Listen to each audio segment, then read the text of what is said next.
Brighter days are on the way, but I can't get past yesterday. Hard to get my head on straight, fighting thoughts just to run away. My beating heart is only human, just hit restart.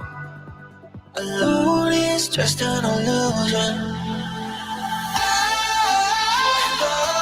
We face some struggles along the way, but I know that I'm not alone today. We might fall when the sun comes up, but we'll keep trying to feel that good. 'Cause I know that we're better together.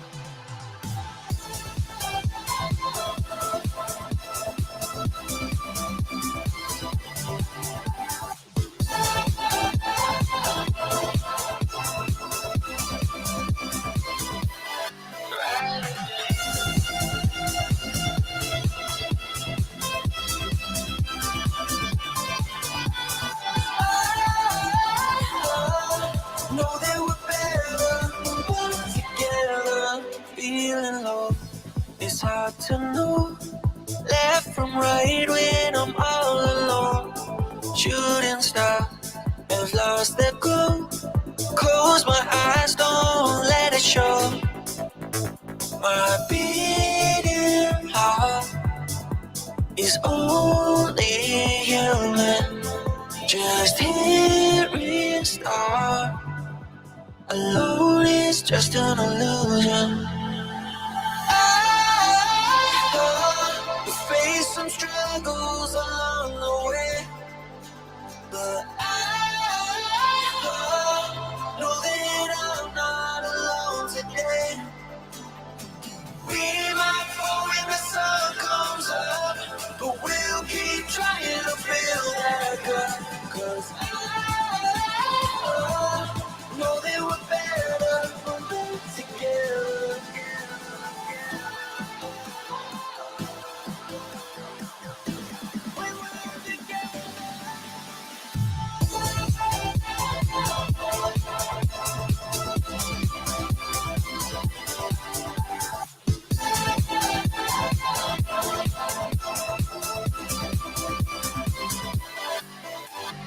We might fall when the sun comes up, but we'll keep trying to feel that good. 'Cause I know that we're better together.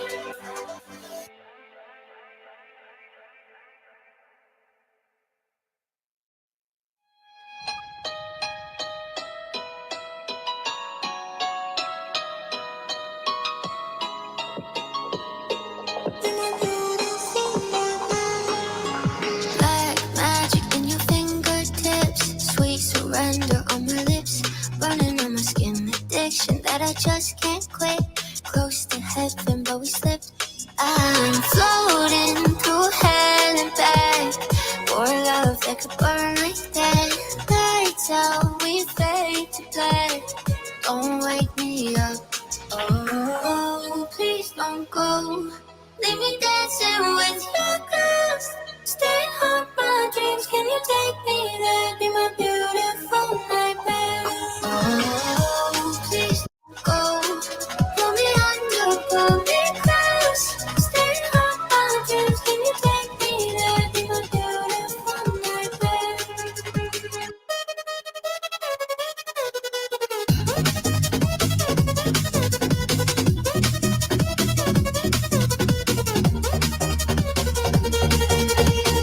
Feel you breathing down my neck. Always see your silhouette. Got me scratching at the walls. Come and love me half to death. Drop my body off the edge. Like the way you make me crawl.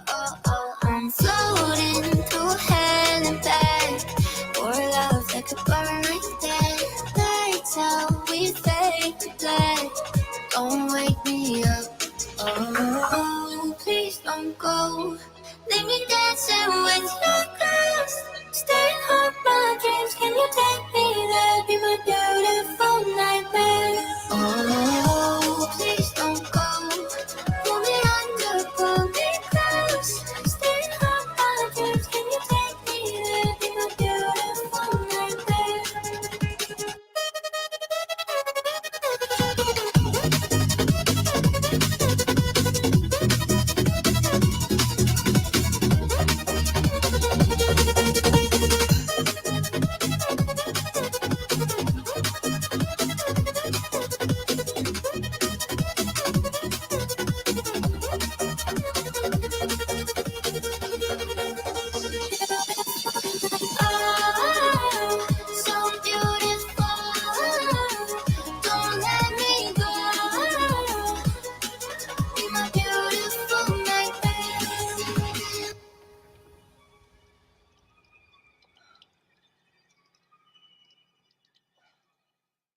the start,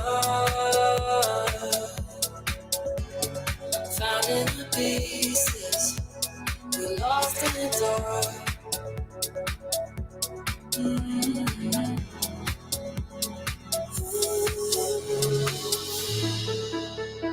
I don't wanna be where you're not.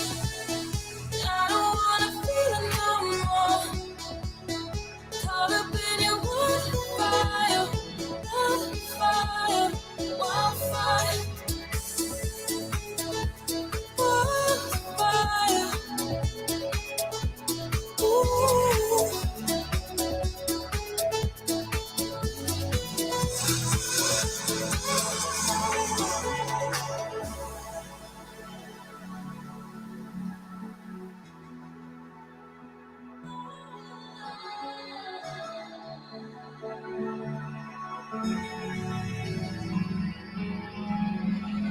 Falling low,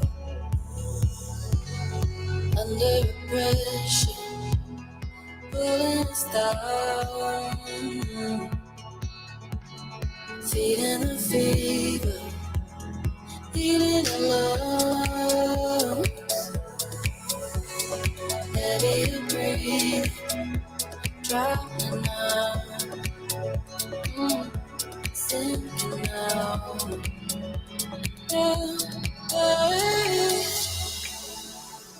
I don't wanna be where you're not. I don't wanna feel it no more. Caught up in your wildfire, wildfire, wildfire. I don't wanna be where you're not. I don't wanna feel it no more. Caught up in your wildfire, wildfire, wildfire, wildfire. Ooh.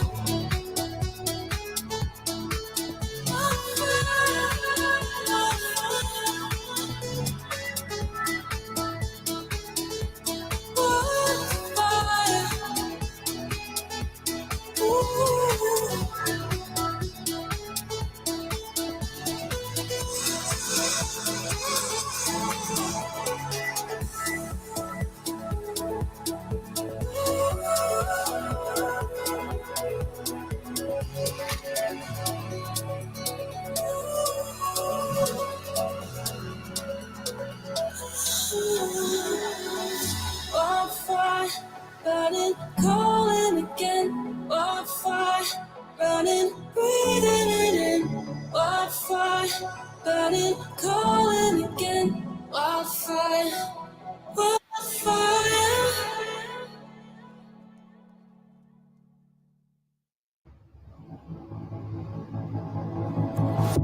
I'm ready now to let you go. I took my time, it was taking slow. I'm ready now to be alone.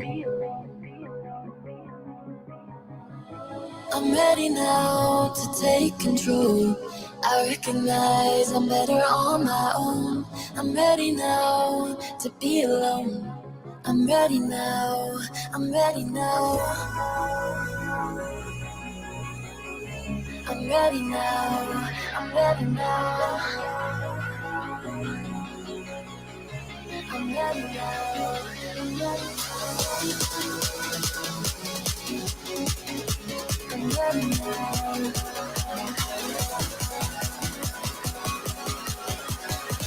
I'm ready now, I'm ready now.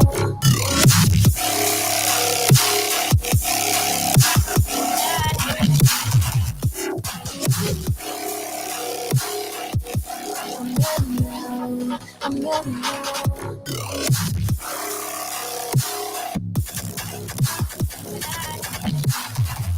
I'm ready now. I'm ready now.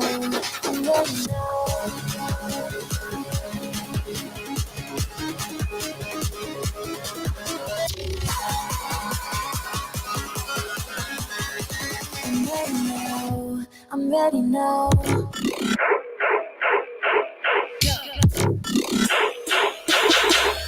Yeah.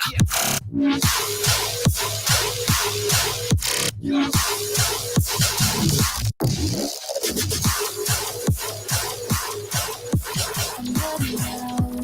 ready now.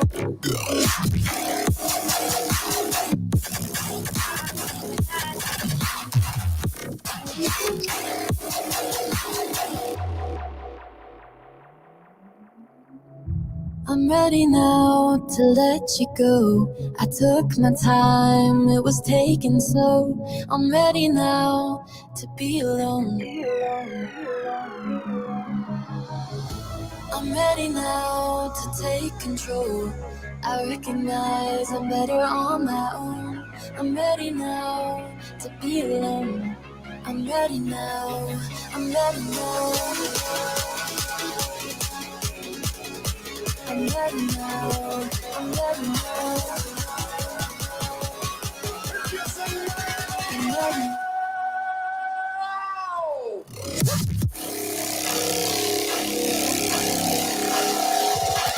What?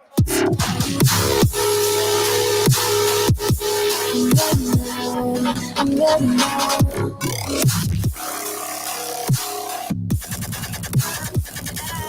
Oh, yeah! I'm ready now. I'm ready now.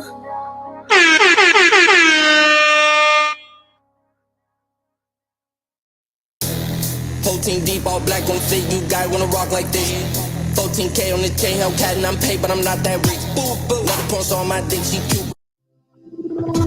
Before you write my name, let your focus fade away. Before you write my name, your promises keeps on keeping. Before you write my name, let your worries fade away. You don't need them. Before you write my name, keep your promises. Keep on keeping.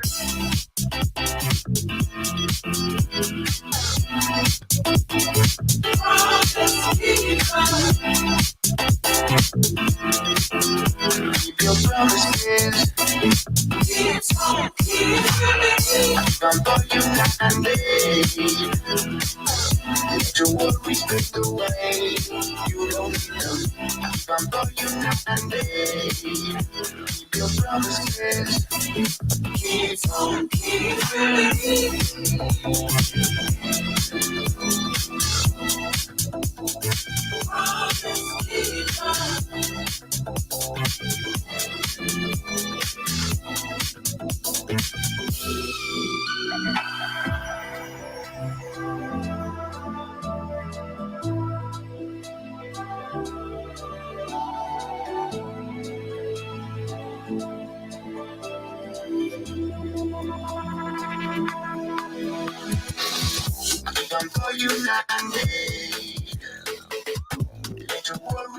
I'm just grooving pretty hard right now. I can see that. I know. Because we're admins on the screen, so we can see each other. As you can see, I'm doing as much groove as I possibly can. Yeah, as much as a Scandinavian man, Dutch man can. We're different white, all right? Dutch people dance. Some Dutch people dance. And they're wrong for it. Yeah, they clog hoppers. I mean, it happens. Sure, why not? All right, ladies and gentlemen, let's get this going.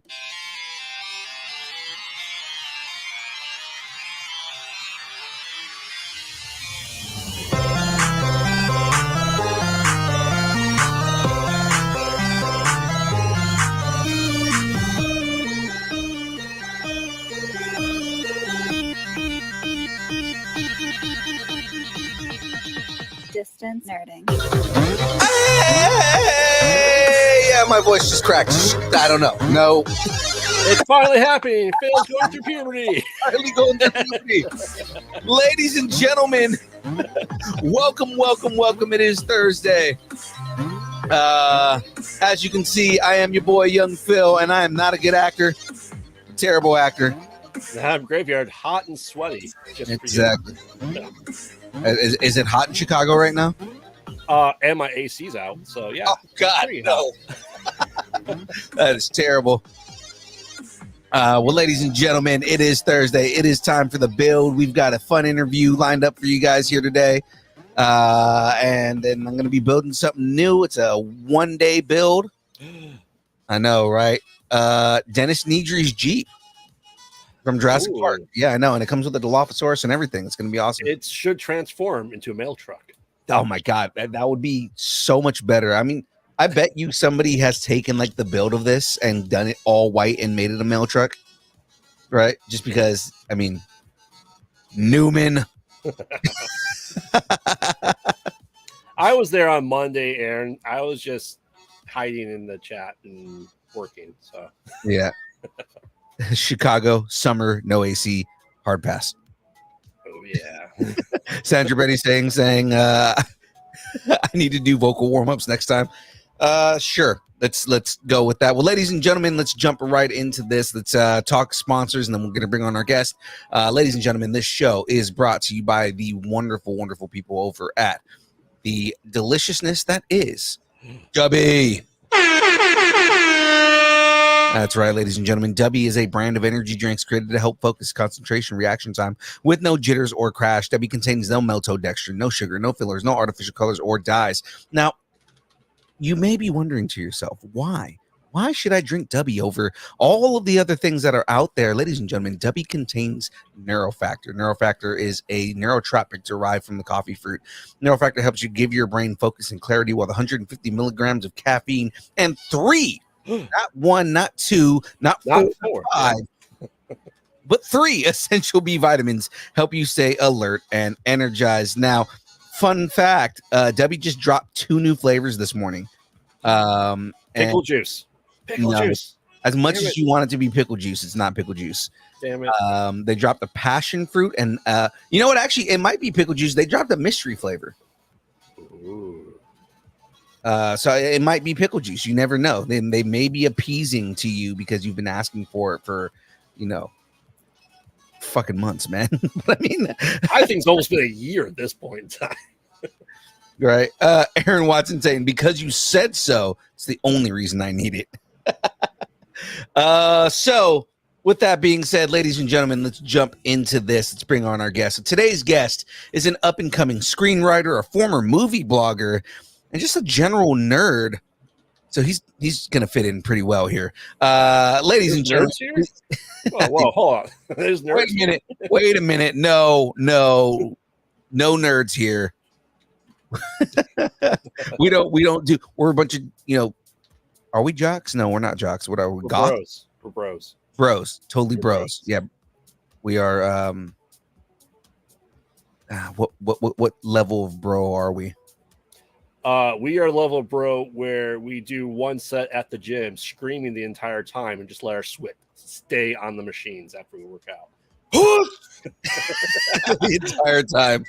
We're gym bros. I'm not going to say that I wasn't a gym bro at one point in my life. But ladies and gentlemen, let's bring on the guest. Ladies and gentlemen, put your hands together for Ryan Cullen.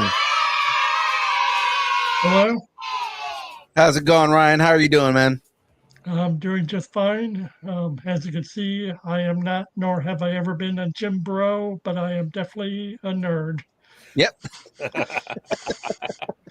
we do. I don't know if you can see my collection of retro boxed video games behind me on my shelf, but look at Graveyard's face right now. Graveyard, you've read the interview. You know I already have something written. All right. So, yes, we are definitely on the same level of nerd because we're going to get right into that. So, Ryan, before we jump into all these beautiful questions that we have written for you here, let's get to know you a little bit. Let's learn a little bit about you, right? So we have a segment on the show called Growing Up Geeky. What did you geek out on when you were a kid? Well, I guess my first geek obsession was movies. Back in the summer of 1984, when I was only 7 years old, my brothers took me to see both the original Gremlins and Ghostbusters movies back to back. Nice. And Yes. Maybe I was too young to see the original Gremlins, but you have to remember that was being advertised as a kids movie when it came out. They had, toys and coloring books and kids deals at fast food restaurants back then. So, and then my brothers take me to the movie and there's little monsters throwing evil old ladies out of windows. But I mean, how I not was love it?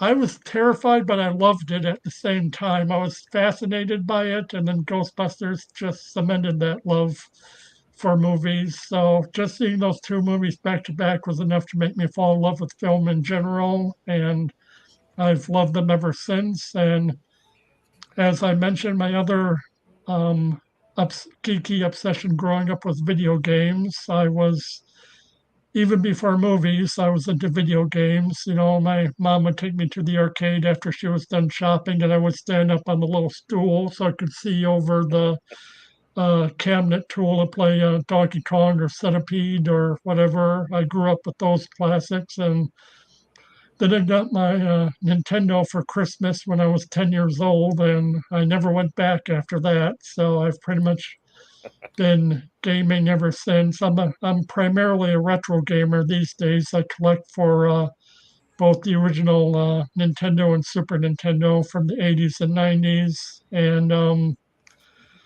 that was so. I've got a massive collection, mainly of incomplete in box video games, and right now my collection stands with a value of over $38,000. So I'm quite proud of it. And so yeah, I guess growing up geek. What level, like, kind of, are you guys rivaling at this point right now? Why do you say that? Because I also have a massive collection of video games. Exactly. I unfortunately sold a lot of my NES games recently. So, What was the most valuable game you have or used to have? I had, of the 777 NES games, I had 774. Oh wow! Yeah, my prized piece in my collection is a complete in box copy with the box and manual in great shape of the Flintstones: The Surprise at Dinosaur Peak, which is one of the rarer Nintendo games because it's one of the last Nintendo games to come out, and they didn't make very many copies of it. So Yep. having it complete in box is definitely something I take pride in. Yeah. My wife stopped my collection of things, so it just went into other nerdy habits instead. My fiance supports it, but we'll see for how long into our marriage, how long she'll support it. She doesn't play video games herself, but she supports it for now. Because it keeps you out of trouble. That's what it is. Yes. It's the same thing. My wife supports my podcasting because it keeps me out of trouble. And yet your podcast gets me in trouble. How's that work out? It's different when you're podcasting from Chicago. I don't know. It's just something about it. More chill out in California. I get it. Exactly it. Oh yes. It's super more chill in California. So Ryan, next question I have for you here: if a movie was made about your life, who would play you and why? I don't think there's an actor ugly enough to play me. Oh, I'm sorry. I'm sorry. I've got a face for radio, so I'm sorry. So you're saying Dwayne "The Rock" Johnson? Sure, let's go with that. It's the Ryan Cullen story, and it's like the screenwriter, but he's massively jacked.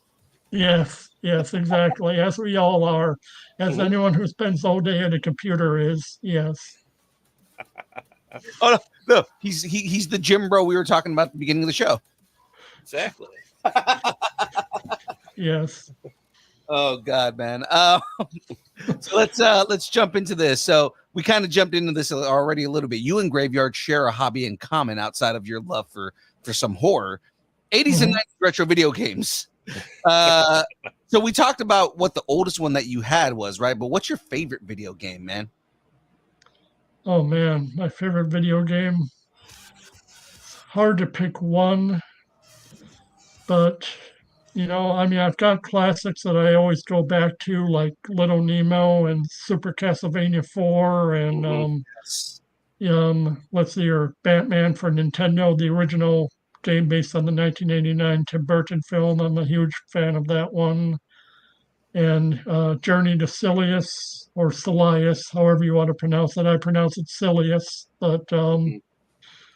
and I mean, and then you've got the old time classics like Donkey Kong and Centipede. I've always been a big supporter of those, and but yeah, those are just a small handful of the ones I can just play over and over without getting sick of. Right. What about anything like on Nintendo 64 or something 90s or late 90s for you? Oh, 90s, I was into PlayStation. I did not fall on the Nintendo 64 train back in the day. I was solely about the PlayStation because I was huge into Japanese RPGs at the time, and so obviously the PlayStation was the place to be. I had that and a Sega Saturn back in the Nice. 90s, and I actually used my Sega Saturn mainly to play imported Japanese games. I would use English translations of walkthroughs that I found on the 90s internet, and I would play my way through them because majority of the great games for the Saturn never left Japan. Right. So you really needed an import device back in the 90s if you wanted to enjoy your Saturn. Oh yeah, for sure. My buddy, he loves Sega Saturn. He's been playing stuff, and there was I think it was I some had RPG. a Sega Saturn. Thank you very much. I played Virtual Fighter and Virtual. What was the one? What was the shooting game?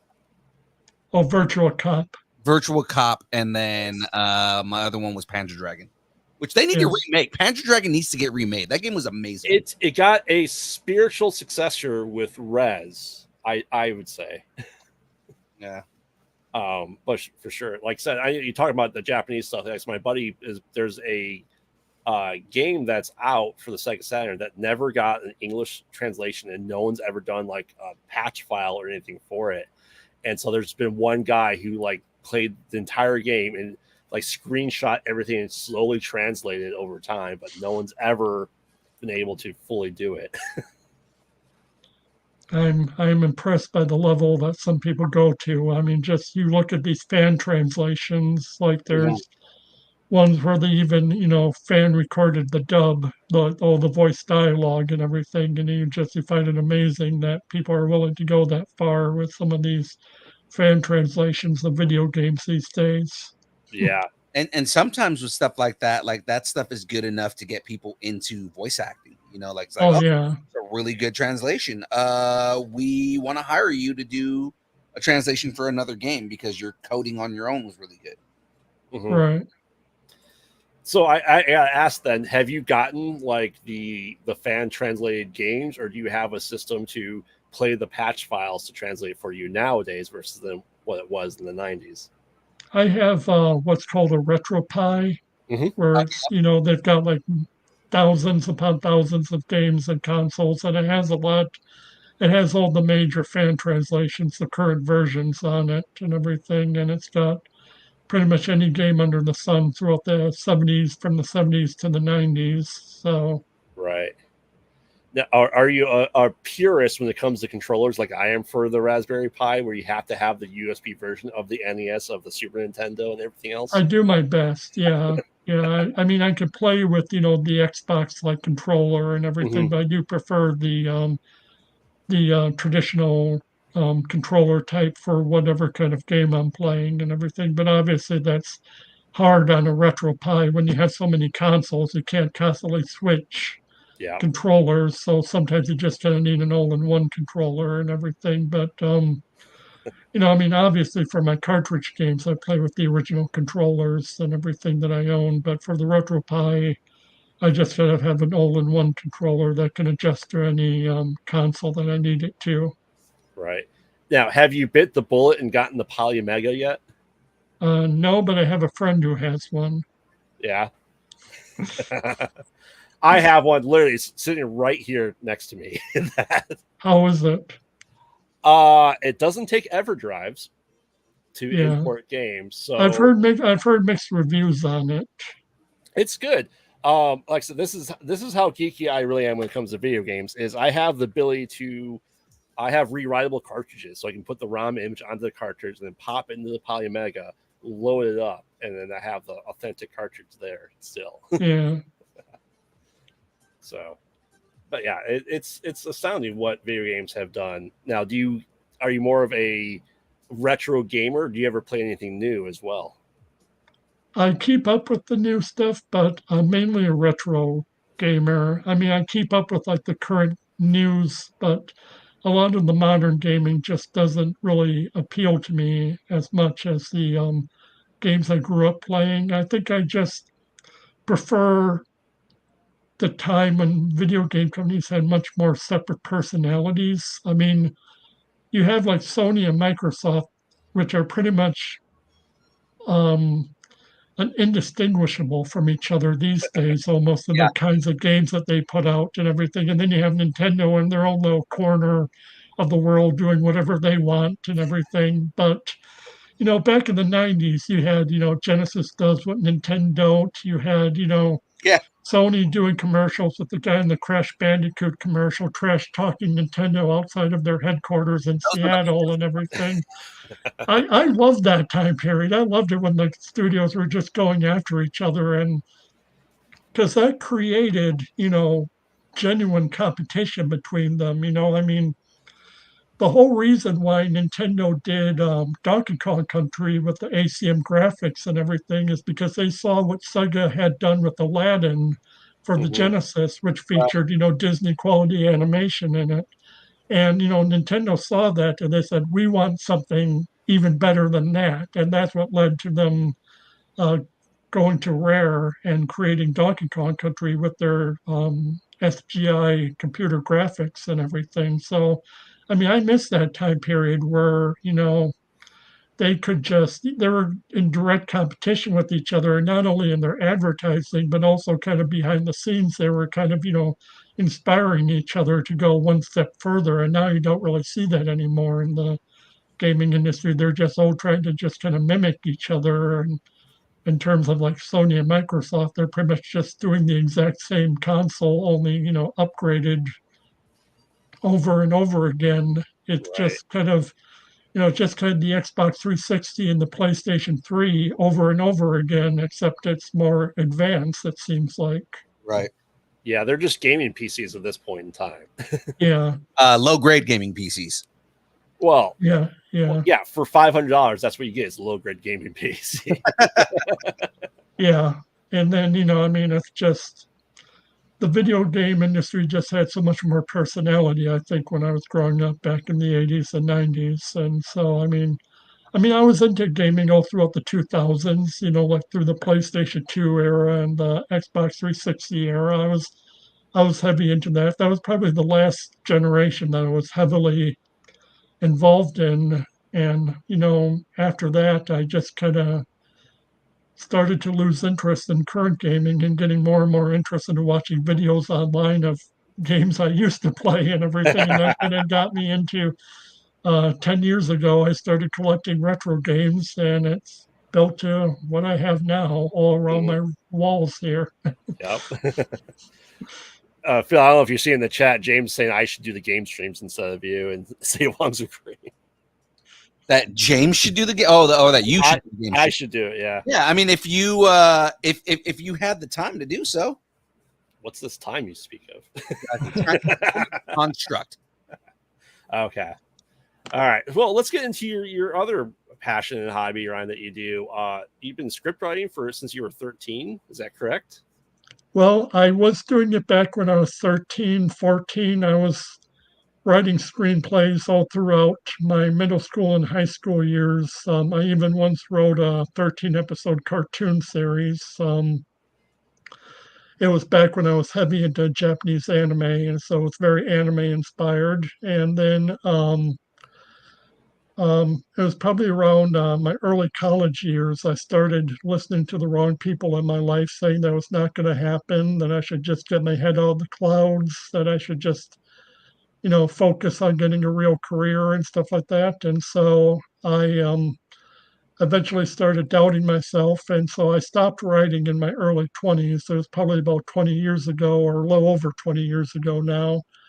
And yeah, and so I like they wanted me to. I settled into a career in a nice office job. I was doing really well. I was happy there and everything. And then in 2020, like a majority of the world, I was laid off due to the pandemic. They just couldn't hold on to a full workforce anymore. So I was laid off of my job of 15 years at that time. And so I was training for another job. I was doing an at-home training course, but it wasn't even at the time I was doing it. I wasn't really fully happy with it and knew it wasn't what I wanted to do. But I wanted to go back into writing. I had wanted to do it for so long, but I still didn't really believe in myself and everything. And so in February of 21, I was hit by back to back setbacks, literally within a week of each other.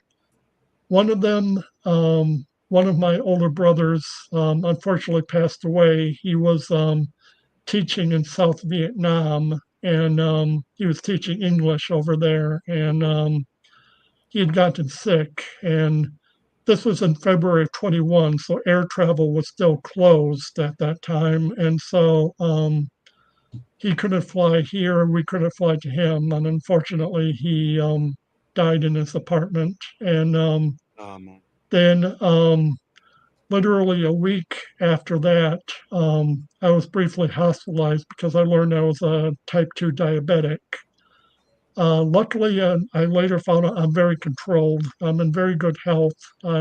It's not life threatening at all. And I just had to make some very simple life change or just dietary changes. But Mhm. other than that, I've pretty much been able to eat and do whatever I've been able to do before I found out I was diabetic. So there really has been a huge major difference in my life. But at the time, obviously, I didn't know that there were controlled diabetes. And so I was scared, obviously. I mean, especially after having just lost my brother the week before. And now I got hit with this news and everything. So I was obviously scared. And those two events were kind of the fire I needed under my ass in order to try again. And that, along with the encouragement of my girlfriend at the time, who's now my fiance, as I mentioned, her endless love and support, and just the support of my family, that's what led to me writing again. I started in August of 21, so 3 years ago this month,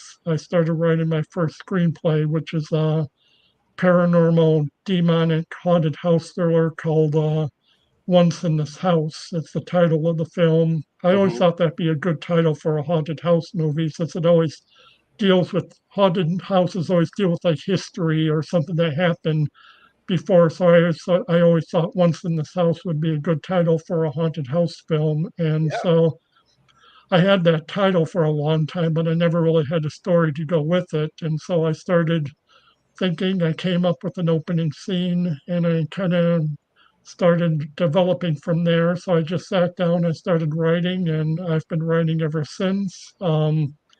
That particular script is now in its eighth or ninth draft. I've sent it to a few competitions. It's won a couple finalist awards.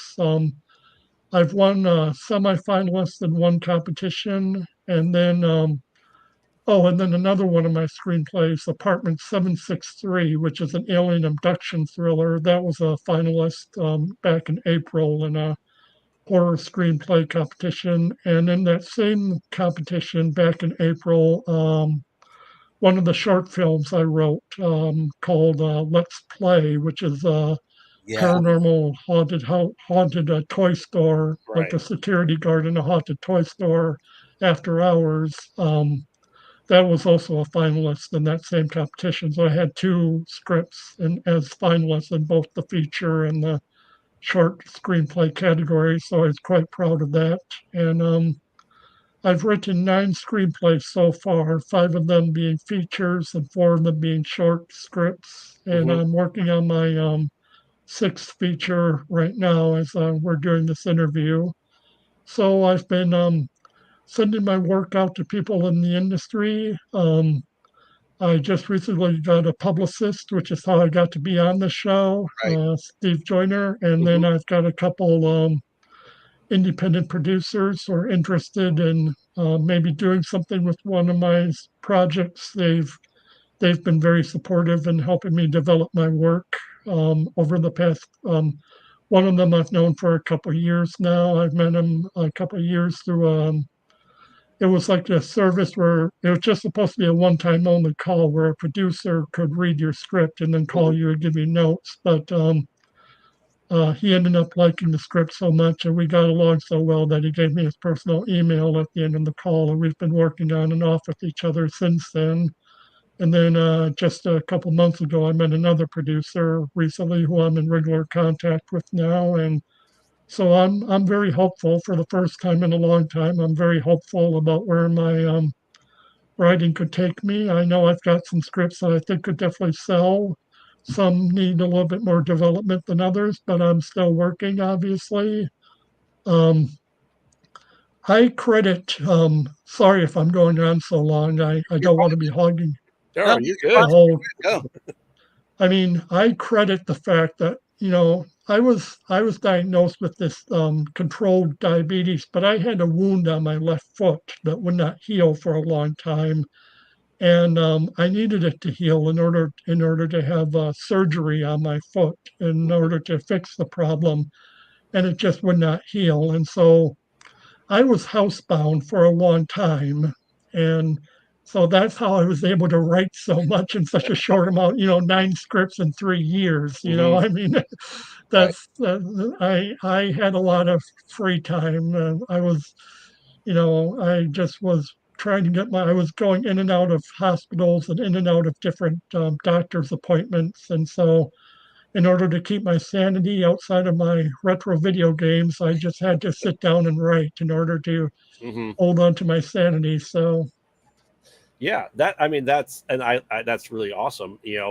As Phil knows and people on the channel know about me is that about a year ago I got in a group of independent horror directors and writers that I've mhm, been working with now, and I just started writing scripts the past couple of months, and I'm working on a couple of shorts as well. And mhm. so where without disclosing anything that might be NDA or anything like that, where are you at in the process of getting one of these into a short film made or a feature film?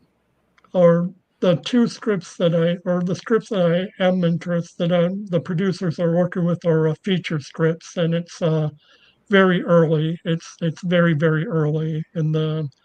One of the producers does have one of my scripts on his production company's slate, so we'll see what happens there. But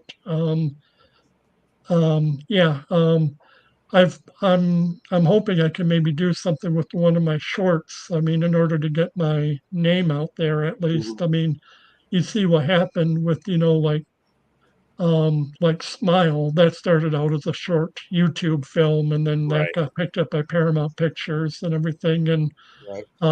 more recently, there was Night Swim that Hmm. also started out on as a YouTube short film, and that got picked up by a major studio. I mean, it had a different end result than Smile did, but it still got picked up. So I mean, it Yeah. still got the guy out there and everything. So Right.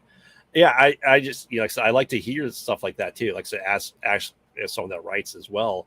Now, do you have any interest with directing your stuff, or do you want to just be able to write and then just be hands off from that process after it?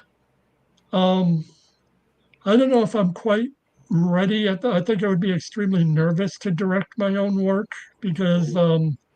I mean, I think writing alone is a huge step. If I wanted to go into directing, that would take a whole nother level up for me and everything. I mean, I just, I think, yeah, I think for now I just want to stick with writing. I mean, I do write very visually. That's one of the Mhm. compliments I've gotten is that people can visualize my images very well when they're reading my scripts. And the other major compliment I get is it's scary as hell. That's another. And that's one of the things I noticed about reading some of your scripts is there are a lot of visual cues. You're really good at building tension. You know, because it's kind of like, you know, at first, the first one that I read was Christie's New Family. Yeah. Yes. And I'm reading it, and at first it feels like almost like a Hallmark movie, right? And then it starts getting into this progressively more kind of like eerie situation. The minute she goes outside to go make the snowman, I'm like, oh, okay, yeah, something's gonna happen. and then it gets like progressively more kind of like creepy, right? And Yeah. again, the tension building is really well done. Oh, thank you. Yeah, and that was like, you know, one of the things that, because that was the first one that I read, so that was the first thing I noticed, and then and then I went on and read the rest of them, and it was like, ah, these are good. They're really good. Yeah, I'm hoping I can maybe get involved with some, you know, some person who wants to make a short horror film. I mean, I know they're out there obviously and everything, and I'm just hoping I can maybe make some connections within the industry of someone who wants to bring my words to life. So, right. We know some guys. We definitely know some guys. well, send them along. I mean, I may be one of those guys, but part of that group now. So, I mean, with the shorts, you know, was the idea to then just to film them and then submit them to like film festivals and stuff like that, or do you ever want to make like a compilation movie with like a wraparound, like a VHS story, which is like, you know, 4 or 5 shorts in a single movie? Oh, that would be interesting. I never thought of doing. I always thought of these doing like going these like individually. I never thought of, you know, like the anthology route, like Creep Show or VHS or something like that. Yeah. Right. Because I think that, you know, especially if you were able to work with other writers and filmmakers, you know, we are doing that. We did a TV show that's like a found footage Tales from the Crypt almost. Oh, okay. And stuff like that. So it's always good too if you get in with a group that you work with. I don't know, you know, where in the country you are, and just be able to talk to everyone that you can. You're in Chicago. We're pretty much neighbors. I'm in southern Wisconsin. I'm right above the border of Wisconsin and Illinois. So yeah, you're only like about 2 hours away from me. Yeah, we'll definitely be in touch after the show for sure. I think you even. I would love that. Yes, definitely. I think you even come into my show at some point soon too. What's your show? Conversations in the Void. Yeah, that sounds familiar. Yeah, so we'll definitely talk more about that there too. Now with Ryan, has it been primarily horror genre for you? Have you ventured out into other genres as well? The only script I have that is non-horror is a semi-autobiographical comedy drama, kind of about a guy who's never really been able to move past his painful past of bullying, and just has never really believed himself or left home. He's in his 30s and he still lives at home. And he decides, you know, on a whim that he wants to go out and he wants to confront his childhood bully and just find out, you know, what happened, why were you picking, I mean, because this person has always kind of stayed in his mind his whole life and everything. And so he finds out where he lives on Facebook, and then he travels to where the guy lives. And to his horror, the guy doesn't remember him. He has absolutely no memory of him or what he used to do to him.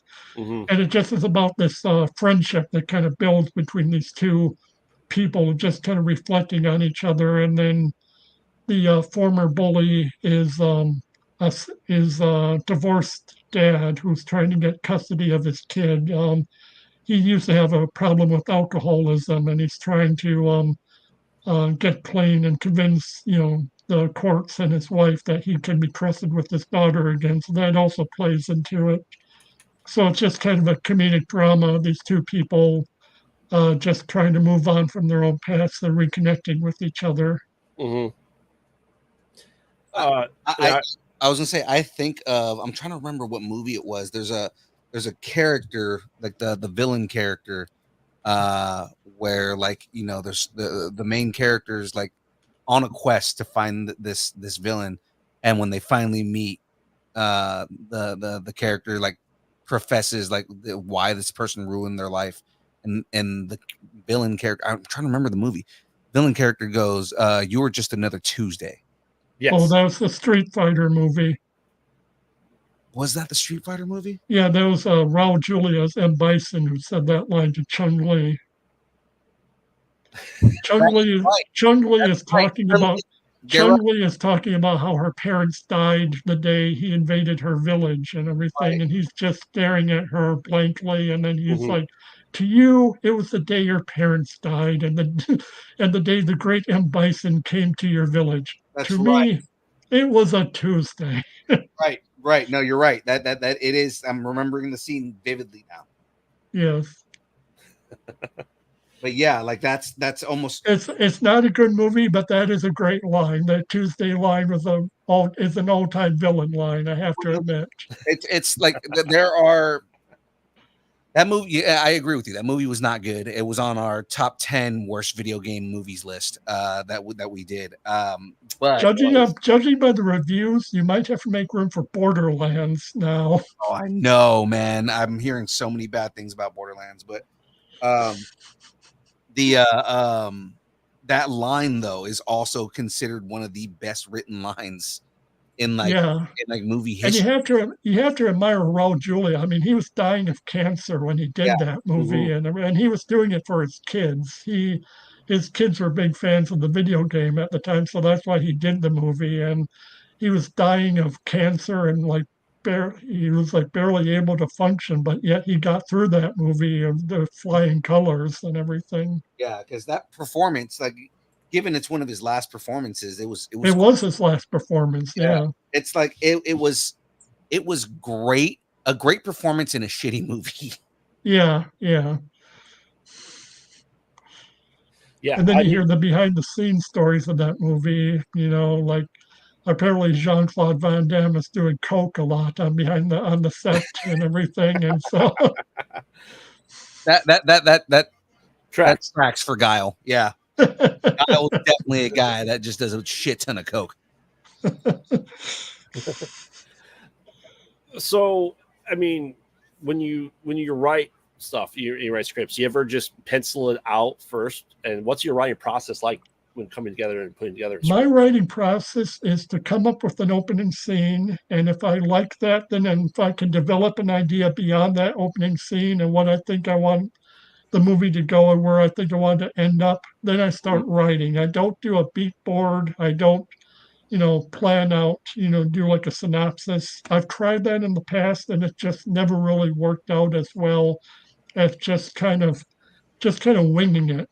That's kind of my style. It's just I come up with an opening, and if that can lead to further ideas and something that I can get kind of excited about and can lead up to where an ending, a point where I think I want the story to end, then I sit down and start writing. Nice. I'm too far away from the soundboard to hit the synopsis button.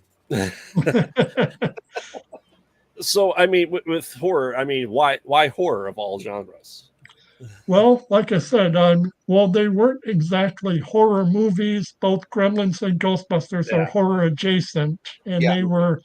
they were the two films that made me fall in love with movies. And then later on, when I was 10 years old, I was allowed to watch my first real horror film, which was the original Poltergeist. Hmm. And I just fell in love with that movie, and I still love it to this day. It's probably my all-time favorite horror movie. It's the original Poltergeist. And so from there, that kind of started a love of horror that's gradually built as I got older and I was allowed to watch more of it and go into more of the areas that my parents weren't initially letting me go into and everything. And so, I mean, I get, yeah, I mean, I think it's always appealed to me on a level because I think both on a level where I've seen so many people start their careers in horror. Horror is, the best launching pad for pretty much a film career of any genre of mainstream cinema, I think, because, you've got,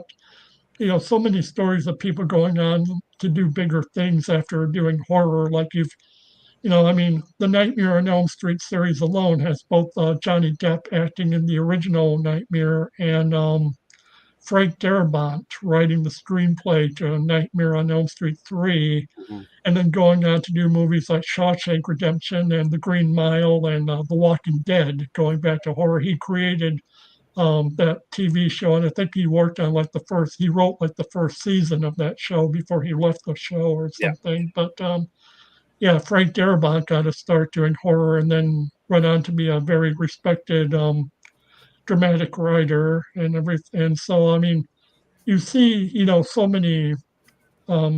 It's such a great launching pad because you don't need a big budget and you don't need, like Tom Cruise's name at the top of the poster in order to, bring people in. You just need a really kick-ass ad campaign, and Right. and you can pretty much make your budget back in the opening weekend. I mean, I think that's why horror resonates so much within the industry and everything.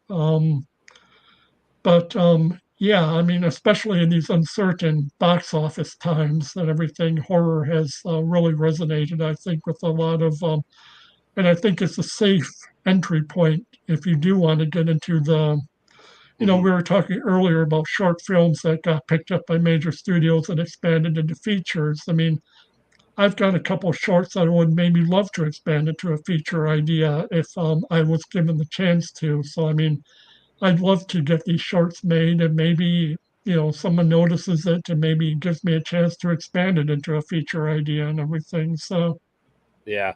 Just don't make the next Skinamarink. That's all I ask. that was the one with the two kids trapped in that house, and it was like really, Yeah. really weird. It's like a black and white. Yeah. It was called Walls and Doors, the movie, is what I had. Indoors, the movie. Yeah. Yeah. Now, I mean, so with horror being the jumping point for you, do you ever want to get out of it? Like for me, as writing and directing and even acting, I'm perfectly content being in the horror world and Oh, I am too. Like I said, I've got 8 horror scripts lying around and everything, so I'm perfectly comfortable. If this is my wheelhouse, that's fine. I'm just saying that's you hear Mhm. about people getting their start in the horror Yeah. industry and then moving on. But I mean, I would be perfectly happy if you see people like, Don Mancini, who, has pretty much made an entire living off of just one franchise. Yep. I mean, he's, Yeah. I think, like I said, I love it to no end, and and eventually I maybe, love it too. I mean, you have to have a love for the yeah, genre to, want to do it and everything. I mean,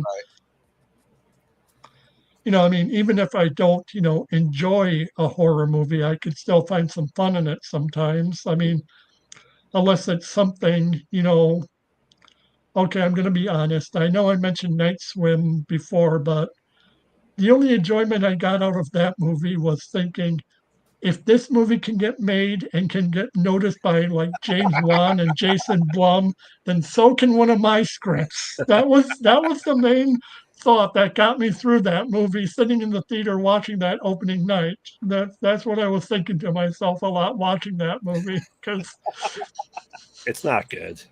no.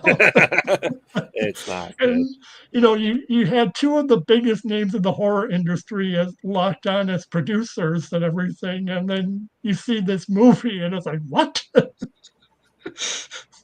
Yeah, I don't disagree. So, what do you think it would take for Marvel to go to an independent writer and horror person to actually do their horror side, as opposed to just doing a one kind of horror thing and having a horror director come back for, say, Multiverse of Madness?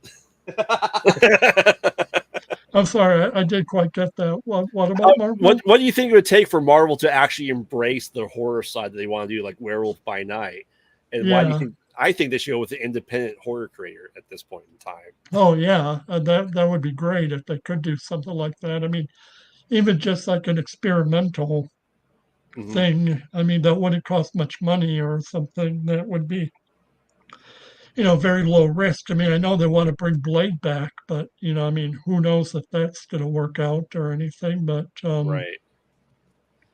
Well, it's funny because they can go, here's $150 million, make us a horror movie. You're just going, that is way too much money for a horror movie. Just give me yeah, like five, exactly. give me They five. just need to do a low risk.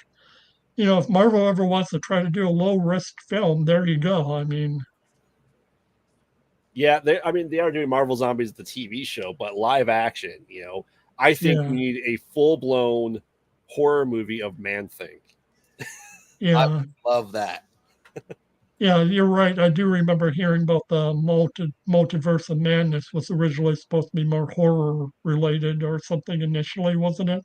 Yeah, With the original directors behind it, yeah, the team behind like the Sinister films who did the first Doctor Strange movie when they were originally set to do the sequel, but yep.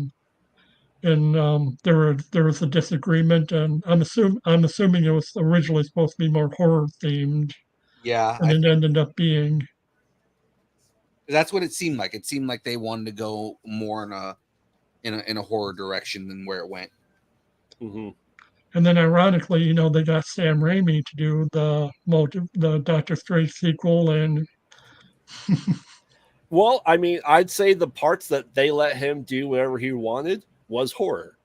oh yeah, Everything else he had no control over wasn't. Like the weird zombie shit. Well, the zombie stuff, the way that Scarlet Witch came out of the mirror dimension, just like all Yeah. broken, the eyes popping out in the different puddles and stuff like that. That is pure Sam Raimi. yeah. I don't, Oh I yeah, don't, I don't think a Mary you can Chavez always was. tell when Sam Raimi slips in his style in like a commercial movie, like in even like in Spider-Man 2, the Doctor Octopus operation room scene. That is pure Sam Raimi. That whole scene where his tentacles are killing off the hospital staff and everything around him. That's Sam.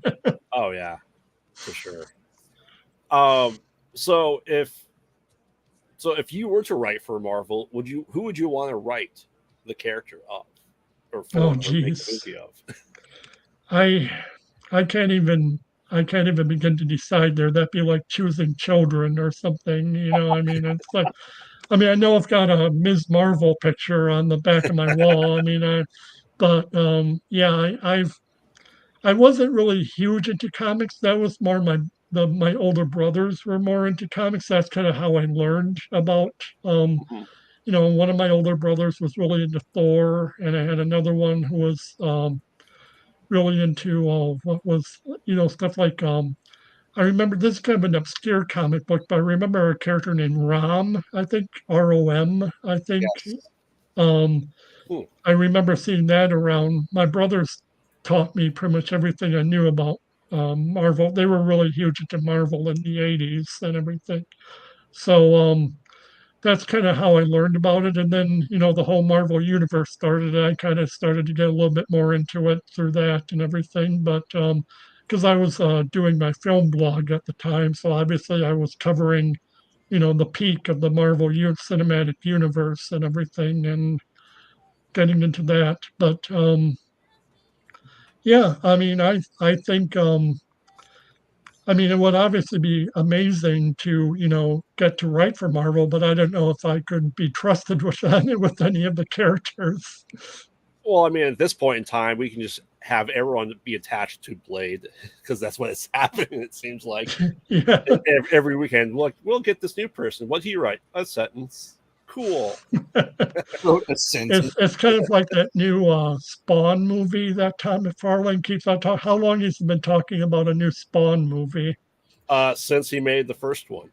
Yeah, that Actually, was in 1997. Yeah, so we're actually getting movement on that though. They Jason Blum announced that it's supposed to be coming out like next year, I think, or something like that. Like they're gonna start filming pretty soon. Right, and we waited all this time for a new Toxic Avenger movie, and now it's being pretty much canceled at this point. It's oh true. yeah, what happened? The one with Peter Dinklage and Kevin Bacon, wasn't he in it? What Yeah, happened to that? Yeah, the last news that we got was that that it was going on hold because they don't think that it's viable. I mean, Mm. in all honesty, none of them were ever viable as of movies. And But that's kind of the way I look at it. Is like what Yeah. Avenger movie was. How do you? I mean, they even tried to make a cartoon out of Taxi and everything. You know, I love I that mean, cartoon. oh, that was actually a very fun. I've caught up on YouTube on that cartoon, and that was actually a lot of fun. Yeah, like I said, And it's they're just even doing a new video game of that cartoon series. You know, so yeah. Well, and then they have that they people say they can't be made, and there's so many horror movies that shouldn't get made but do get made. So oh yeah.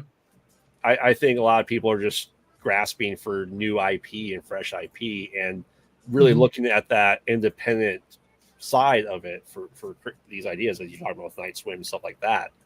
Well, You know, so, I'm gonna be honest with you. Well, a lot of the stuff I write is in the paranormal, mhm, haunted genre, and so naturally, there's only so much you can do in that genre that hasn't already been done before. So what I try to emphasize is character. I try to make the characters stand out. I try to mhm, make them memorable, human, funny if I have to be. I try to add humor when I can if it's appropriate.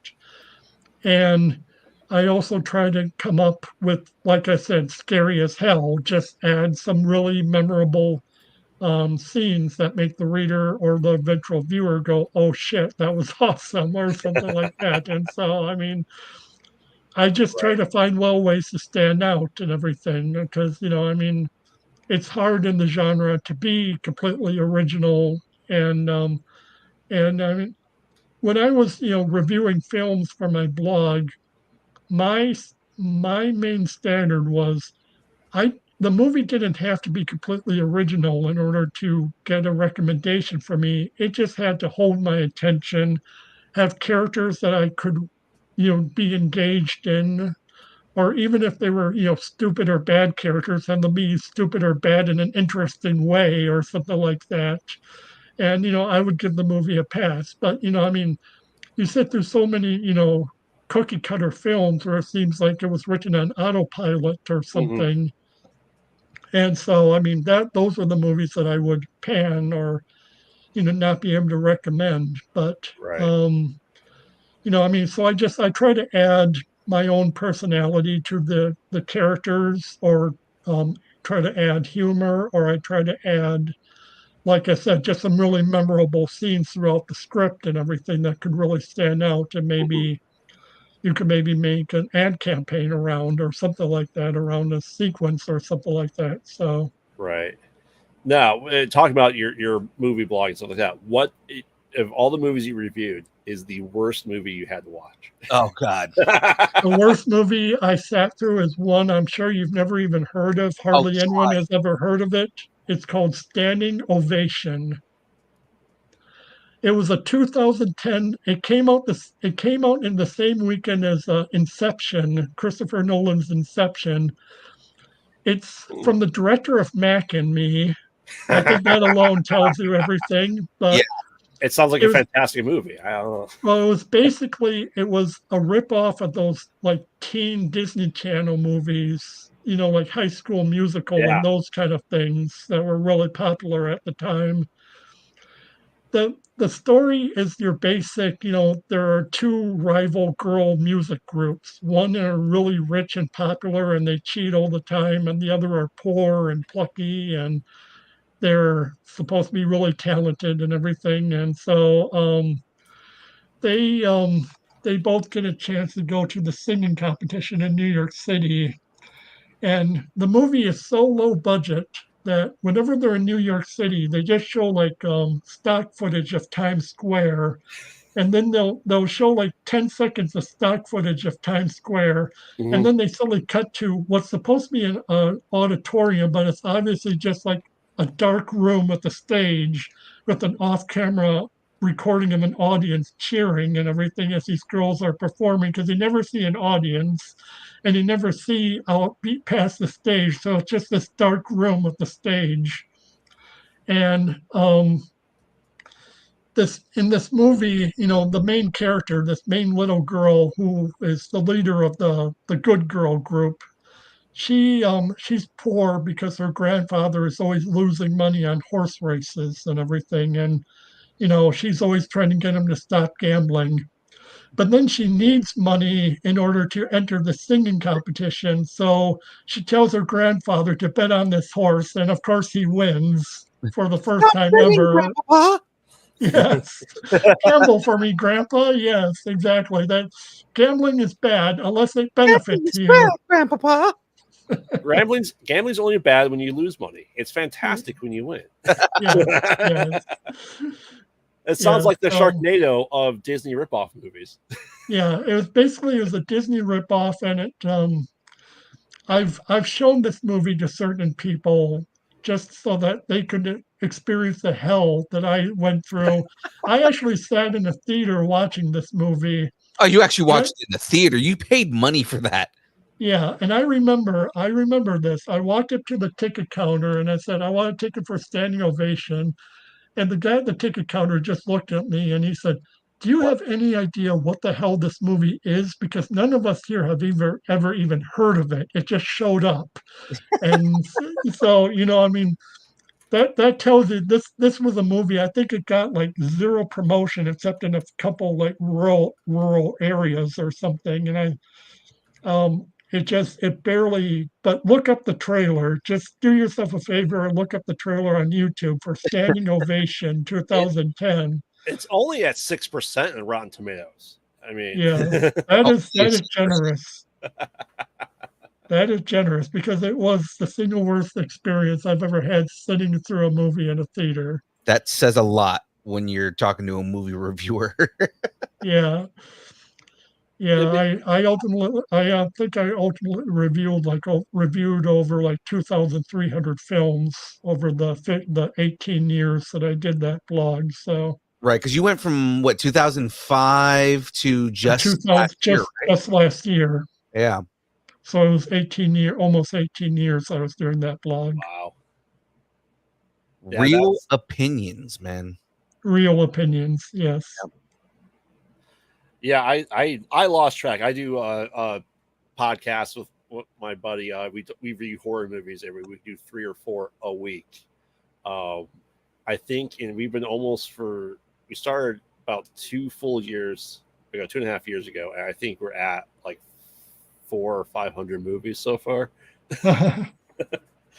Yeah, it's all horror movies. Their tagline is "We watch bad movies, so you don't have to."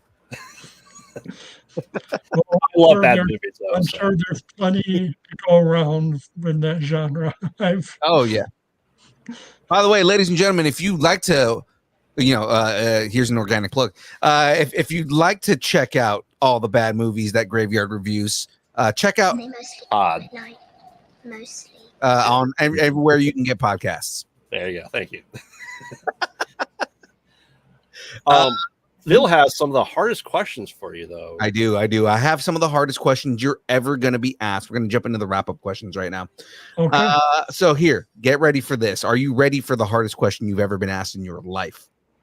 Bring it on. All right. What is your favorite kind of taco? I'm actually not a taco fan. Oh, no. Hold on. Where's it at? Okay. It really pisses me off to no end. Nope.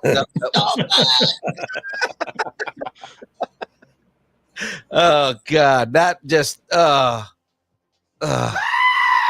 it's upsetting. All right. Easiest question ever. Not a fan of tacos. The first person to say that on this show. First person ever. What's next for you, man? Do you have any competitions coming up? Are you working on any big projects that are not under NDA right now? Anything like that? Like I said, I just recently started writing my 6th feature film. I'm about a little over 20 pages into that, so I'm feeling my way through it, seeing if that can go into anywhere. And like I said, I've got a couple, and then I've got a couple competitions that I'm in.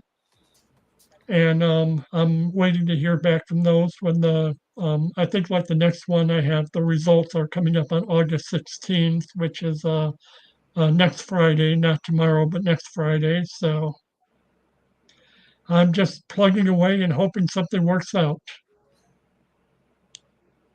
All right. That's all you can do in this Yep. industry as a writer. It's just Oh yeah. plug away and make contacts within the industry.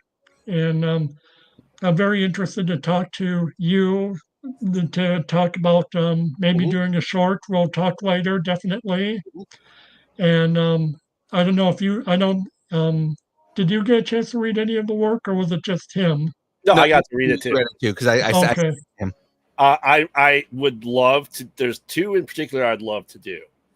Room Okay. 317 hmm and I don't remember the title, but with Jake. Oh, was that Answer Me? You mean instead of room Yeah. 317? Oh, that's it. Yeah. The one But- with the phone? Yes, Yeah, that one. Anthony, the one with the phone. Yeah, Answer Me. And then like I said, the other one with Jake the dog. Oh, yes. Longtime companion. Yes. So the last two stories that were on that list. Yeah. Yeah. I think those would be, especially for indie film budgets, quite doable for us to do. I would Yes. absolutely love to do that. I mean, Yeah. you could do what was the Toy Store one? Like you could do the Toy Store one with good camera angles. Let's Yes. Play. Yeah. Yeah. Yeah. I just envisioned it as being like a big, like, warehouse, like Toys R Us store, kind of like Yeah. those old Toys R Us warehouse stores that used to be around back Yeah. in the 80s and 90s and Right. everything. That's kind of where I saw the setting being and everything. So, I just what I pictured in my mind, and there's just one particular scene. I don't want to spoil it, but the hands. mhm. That would be the creepiest part of that whole thing is the hands. I- Again, my whole inspiration for writing that was to do a sympathetic possessed doll movie. There are so many movies about killer dolls like Megan and the Chucky films and Annabelle and stuff like that. But I wanted to write a script that was a little bit more sympathetic, where like someone's soul is trapped inside this doll and they want to leave and they're crying. And so that was kind of the inspiration for it. I wanted to create a sympathetic, possessed doll story, which I really haven't seen in a horror film, I think. So I wanted to just kind of do a different take on the possessed doll angle. closest thing would be the Puppet Master series. Yeah, maybe. Yeah. I'm not too. I've only seen one of the Puppet Master films, Yeah. but because in my head, if I was with that in particular, in my head, a shot would be down the aisle, and you'd have a Raggedy Ann doll, you would have a Ouija board, you would have other cursed toys, just in that, not call attention, just as a shot that goes past. Yeah, that's good. I like that. We'll definitely be in touch. Like I said, like the thing that popped in my head was that particular moment where the hands come out of the shadows. Yeah. Like I would want them to be almost like Nosferatu hands. Yeah, that's kind of what I was thinking. Yeah. Yeah, so like like long nails, kind of decrepit and kind of long and lanky, and they just kind of creepily come out of the shadows and grab the toy. Speaking of that, what is your thought on that new Nosferatu movie coming out this year? I'm excited. I mean, the whole thing with that is, I definitely want the visuals to be as jarring as the original. Yeah. As jarring as the original. I mean, the original kind of got ruined by SpongeBob, but if I was doing it, and I've been toying around with the idea of decades of horror and doing shorts for each decade of horror and making it look like that decade of horror. So I was thinking 1920s Hexen and stuff like that, Nosferatu, and just do the rust colored German expressionism of that all, and I would do that. Yeah. Right. Yeah. Awesome, man. So did you write that fight, or did James write that fight? I did. Okay. I don't think James knows who those people are. He's like, I don't need Jason. So who would win in a fight? Right? We know we've seen this before, but as a writer, this might be different because maybe you would write it differently. Who wins in a fight, Freddy or Jason? Um, hmm. Well, seeing as I'm a bit more into Freddy than I am into Jason, I'd probably lean more to Freddy. Yeah. I mean, before he became the literal Mickey Mouse of horror, before they made him a mascot and a mascot character, Mhm. I think, Freddy was, pretty badass. I never really got into Jason much when I was young or something. Freddy was kind of more my speed that, and I liked the I liked the more personable killers like Freddy and Chucky and stuff like that, who had more personality and kind of liked more fucking with their victims than, Yep. Jason was just kind of more Jason and Michael Myers. I just never really got into because they were just the zombie like, Don't look too hard at my tattoo. Hold on, just for the world to see it. Yes, there's Chucky. There's Michael. Yeah. Oh, and there's Freddy. So yeah.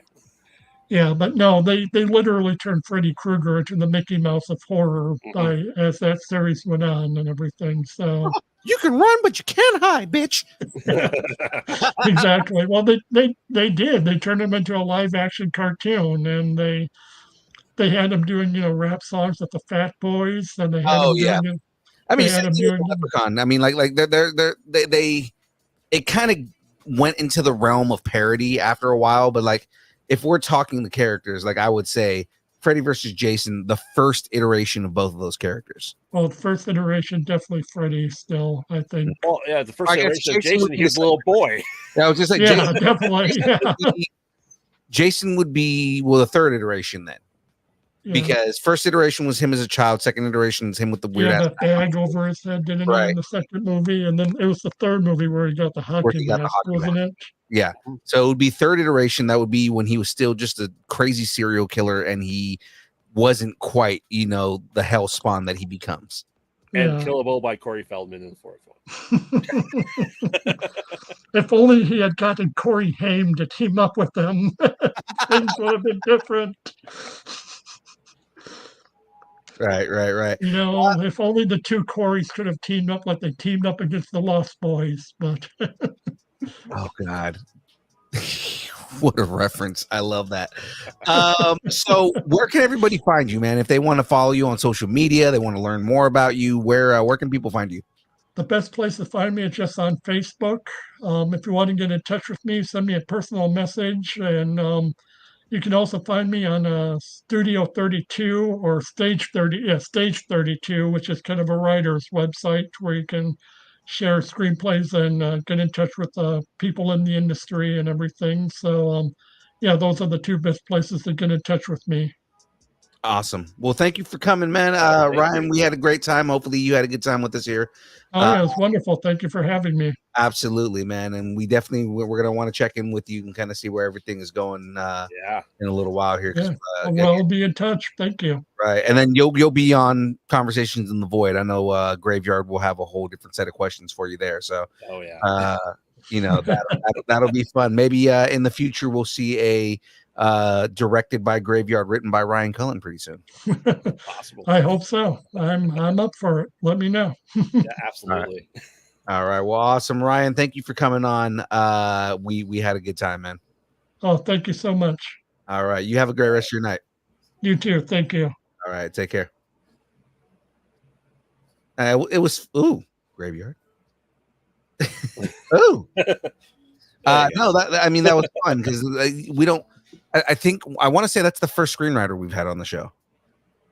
We've had that's solely a screenwriter. Solely a screenwriter because we've had writer directors, we've had producers, filmmakers, things like that. But I think we've had a lot of screenwriters into comic book writers. That's true. We have had people who were screenwriters that became comic book creators. Mm-hmm. But I think this is the first time we've had somebody who was just purely a screenwriter. Oh yeah. Like I said, I love reading new stuff. I love reading new shorts. I love I said there was, like I said, for two of those, I absolutely had it in my head logistically how would we reshoot it. Yeah. No, and that's the thing is, you know, a lot of times with these, with what I was reading, you know, again, I'm kind of building the story in my head and building the shots in my head, and it's like, Mhm. yeah, maybe I could be a director, man. It's not something that I've thought about. I enjoy acting too much, but I mean, like, Yeah, it's I like to do everything, so yeah. Actually, so I did finish the build already, so I figured let's open this up a little bit so you can see. Switch that a little bit. So the sign spins, okay, good, right? yeah, You can do that. The whole thing comes off, and it's meant to be like when he hits it with the truck, mm-hmm. right? And then I have it set right now so that his face, I see. he's been That spit at. He's been once, spit at. looks like. And then the Dilophosaurus, its mouth opens up and everything too. Yeah, I'd say that's not a very good scale though between the two of them. No, because I wasn't. I feel like the Dilophosaurus was slightly smaller. It's like the size of a dog. Yeah, it wasn't too big. No, that's like their scary velociraptor size, Right. Like, you which know, isn't accurate either. They're the size of chickens, but yeah. but No. stupid. No wonder you're What extinct. stick? You want the stick? Get the stick. Fetch the stick, stupid. No wonder you're extinct. Yeah. Well, I like that say along saying Nedry before he dies. You assume he dies. Maybe I mean, they've already showed they can clone humans. True, but do you think he survived that scene? Like, I'm pretty sure the Dilophosaurus like fucking ate him. Well, considering there's strong rumors in the next Jurassic World or Jurassic Park #7 that the safari guy that was Clever Girl is back and alive. So if he's alive, because we did see his head in a fucking raptor's mouth. Yes. Like as much as you want, like, because that's where I'm gonna be like, how did he survive this? Because like in the scene when you see the raptor jump at him, it's like, okay, you assume it's dead, but then they show the like the leaves opening a little bit and his head is inside the raptor's mouth. Yes. Yeah. Of course, you know, if someone did retain the Barisol container, I bet you there's some Nedry DNA on there too. It could be. The other thing that's in here too is the Barbasol can is actually on this. Nice. Right there. See it? Nice. Do we want Nedry alive? We absolutely want Nedry alive. I want Wayne Knight to come back as much as possible. What's his line? Nah, you didn't say the magic word. Nah. Exactly. DeLong Family Cosplay. I can see. I'm going blind. I love the corn reference. Oh man. All right. So we've got some brackets to do here. Brackets. I was supposed to make a bracket? Oh, shit. Yes, I made a bracket. Continuing on the marvelous Marvel Hot Girl Summer. Yeah, Hot Girl Summer. I didn't chance to talk to Frey about the list that she was working on, mutations, stuff like that. But we are doing X-Men villains, and purely X-Men villains. That's right. Of who do you think is the best villain? Sandra said we're doing a bracket of all Deadpool variants. I mean, we could. I know, right? We could. Wouldn't take that long for us to make that. No. I would dive deep into that though to get 32. Yeah. I'll do one that's just like a brief suggestion at some point. So X-Men villains. Some of them are fun, of course. But first up, we do have surprisingly, number one, Shadow King versus Mojo. Oh, we're doing villains. Yeah. Okay, Yeah. Shadow King versus Mojo. What's the parameter? What are we doing? Better villain. So we're just doing like what is the better written villain, or who would win in a fight? Like, what are we doing here? We could do who would win in a fight, just because if we go with better written villains, the obviously answer is going to be Magneto, and we can call that right now. But we can let's do who would win in a fight. Who would win in a fight? So we're looking at Shadow King versus Mojo. Mm-hmm. Is it just Mojo by himself, or is it is. his entire film studio? I'd consider that part of his arsenal of stuff, just like Shadow King can go into the Shadow Realm, right? Okay. Yeah.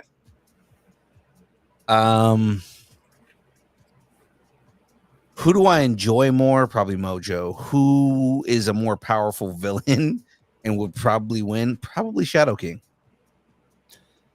Shadow King was able to invade Xavier's mind. Yeah. And was able to fracture his mind to a point that Onslaught was created. True. But what if Mojo actually didn't give up? Because the issue with Mojo a lot of times is he's also a lazy little prick. Mm-hmm. So like he will go to an extent and just be like, okay, well, all right, until next time. Yes. He's also one of those X-Men villains that you hurt my feelings, I'm taking my ball and going home.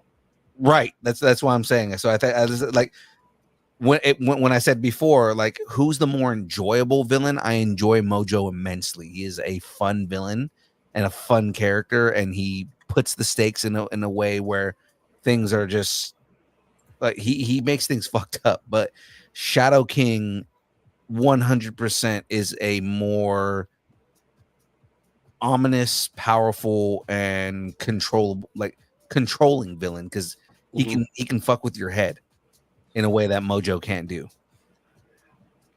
But Mojo gets ratings, baby. Mojo does get ratings, baby. Exactly. I mean, if you want to get into Legion, so does Shadow King. Not enough to keep it afloat for more than 3 seasons. Yeah, but it was still a good show. So you rolling Shadow King then? I think I'm rolling Shadow King, man. I would. By the way, if Marvel does a bunch of TV shows, I would love to see them do like when X-Men comes around. I would love to see them do like a Mojo Vision TV show. Oh yes, yeah, and you just see like different characters, like every episode. Like think of Rick and Morty when they do intergalactic television, but it's Mojo Vision, so it's like it's Mojo TV, but it's like different shorts from like different things. You can do like a 20-minute episode, and it's like a whole bunch of little like 5-minute segments from like different shows that are on his network. Well, I mean, you all know where my end all be all theory of Mojo, how he comes into the MCU, is the camera that's watching Battle World in Secret Wars. Oh yeah, that would be dope too, though. I don't know if they're gonna like, because the thing is they do like Easter eggs and stuff, but I doubt they're gonna do an Easter egg that's that deep.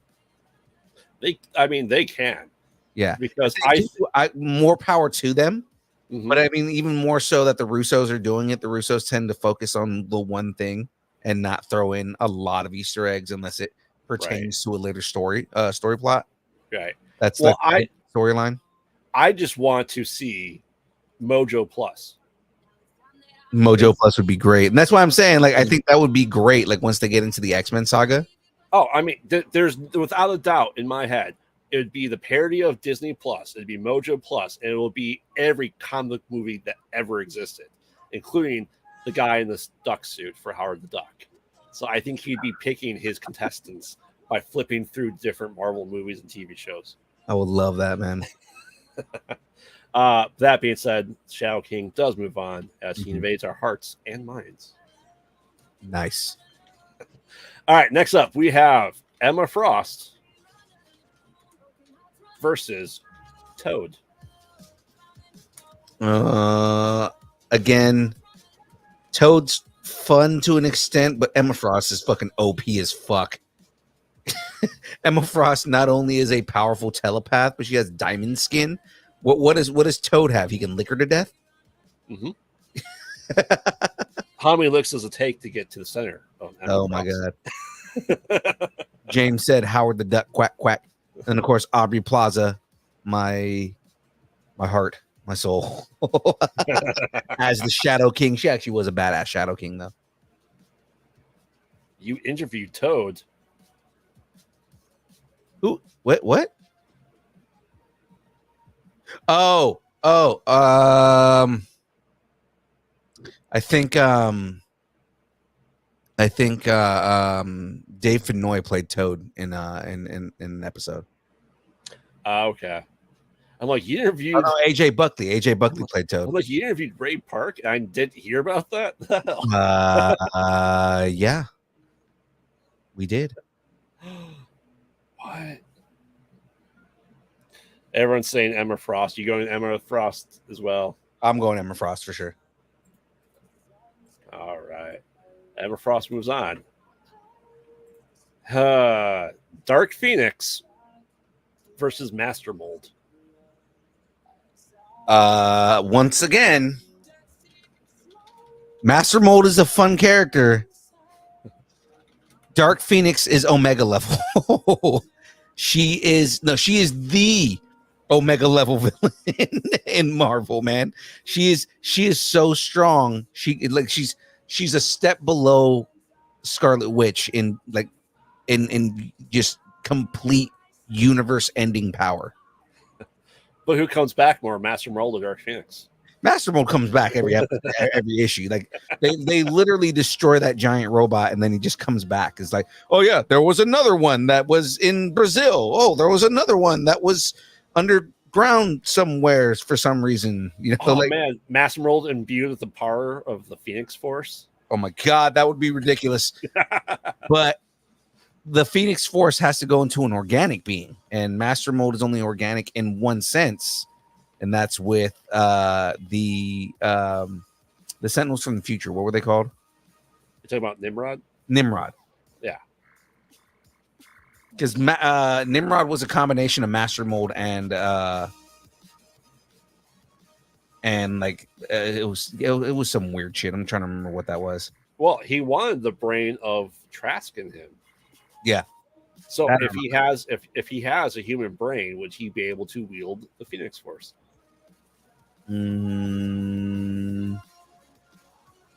Sewong said Master Mold. Ooh. Everybody else in the chat is saying Dark Phoenix, though. Yeah. I mean, in the end, the entity that is the Phoenix Force, right? If you're putting that up against something like Dark Mold, right? Mm-hmm. Phoenix Force wins. What if Master Mold's made out of the Mcron crystal? Well, even then, the Phoenix won that fight because the Phoenix took over the body. That's true. Yeah. Weren't the Sentinels based off of the Iron Man suit? Sewong, you love that idea. That may be something that might be something that they retcon in like the Marvel X-Men universe. But as far, because that would actually be something smart. I honestly, I think the Doombots are going to be more along that line. But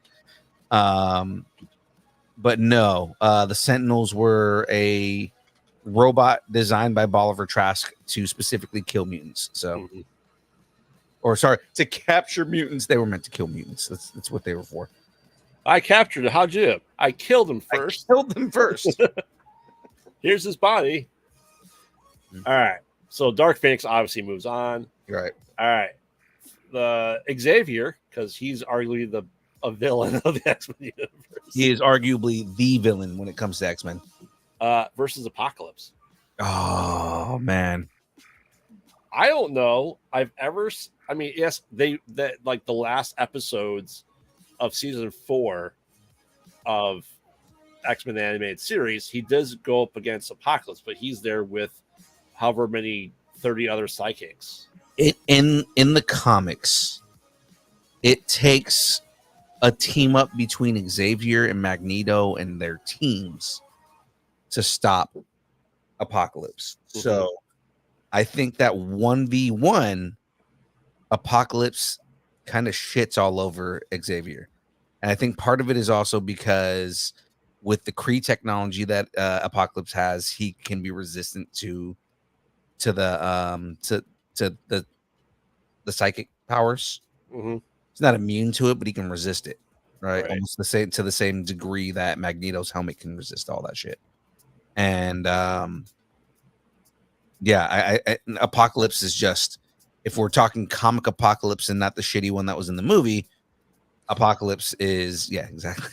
Apocalypse is I think he's coming out on top on this one. I would agree. Yeah. Despite Xavier being the worst villain, the most nuanced villain in all of X-Men history. Yeah, absolutely is. And again, that's the thing, is that he is a nuanced villain. He's the good guy, but it's because he manipulates everybody into everything that he wants, which is what ultimately makes Xavier the actual villain in the X-Men. Oh, you know his X-Men nickname should be, codename should be the Gaslighter. The gas. That would be a good name for him. That's exactly what his power is to masterfully gaslight everybody on his team. We should make that happen. We should do a fan film with Xavier as the Gaslighter. Back in the day, before he owned a school and when he was a superhero himself, he was exactly. The exactly. Everybody in the chat pretty much agrees. Oh yeah. Oh yeah. Definitely. For sure. Yeah. All right. Next up, we have Sebastian Shaw, aka Kevin Bacon. Kevin Bacon. With the power to also manipulate. Versus Sauron. Oh, okay. Again, I'm gonna say, who's more fun? Fucking Sauron, dude. Oh yeah. He is a fun character to watch. I mean, this is interesting idea though, because Shaw's able to take kinetic energy, and Sauron transforms by taking energy. Right. So you have someone that can form it, and versus someone that takes it and then makes a mutation. Right. So would they cancel each other out? In a fight, they probably would. Because it's kind of, damn. So yes, say the leader of the Hellfire Club versus Pterodactyl Man from the Savage Land. Pterodactyl Man from the Savage Man. Yeah. Dinosaur Man versus the Nobleman. Yeah. So I mean, yeah. Okay.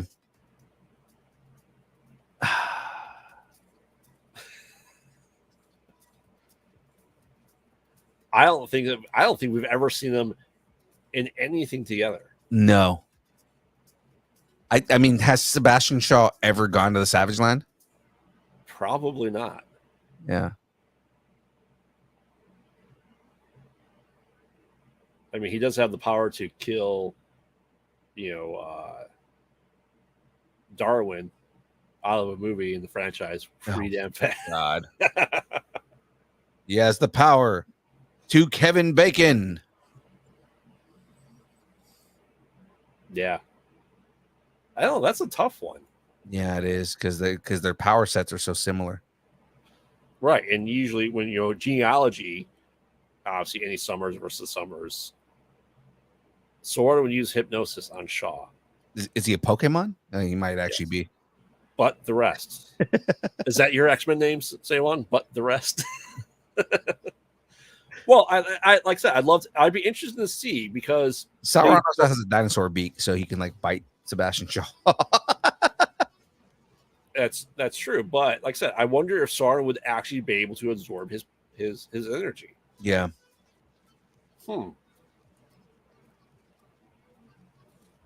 I don't know.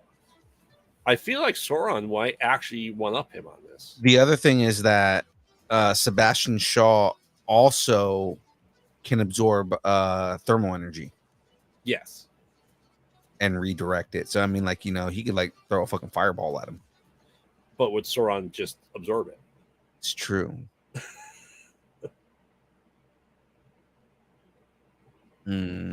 I'm going with my dinosaur heart, Insane Sauron. I will also go with my dinosaur heart and go with Sauron. Yes. All right, chat. Where are you at?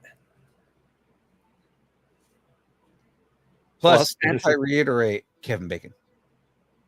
So is that Watson? Is that your vote? You going Kevin Bacon? And to reiterate, this one's actually split. I see some Shaws. I see some Tater said Dinosaur Man. Hell yeah. I mean, dinosaurs always win, don't they? Yeah. That's 4 for dinosaurs. Yeah. Say Wong, Tater, me, Watson, Aaron Watson, and Sandra Betty both say Sebastian Shaw. Is there anybody else in the chat right now? James is here, but just not saying anything. I think he would just say Kevin Bacon, quite honestly. Probably is saying Kevin Bacon. Also, it's opposite what Tater said. So, Cindy Rue. See, this is what I get for like looking at this not often. Cindy Rue was in the chat, and she voted for Mojo earlier. Damn it! All right. I think that being said, Sauron. She made a good point. She said that Cindy Rue said that Mojo can alter reality. So, but I mean, so can Shadow King though. And then she voted for Phoenix, and then she's not in the chat anymore. Yeah, I think even with James saying Shaw, Sauron soars above. Still, he's leading by 1. So yeah. All right. Next up, we have Eric the Red. No, not the Viking. Eric the Red. I like it. Versus the Sentinels. Oh. Okay. Which I don't know if they've ever come across each other again. It's almost like they need a Sinister Six of X-Men villains. Yeah, I know, right? Or would that just be the Hellfire Club?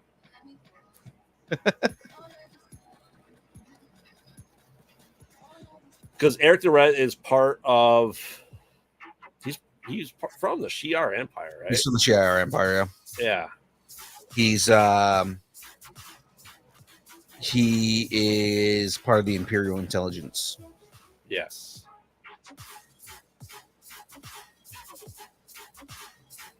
What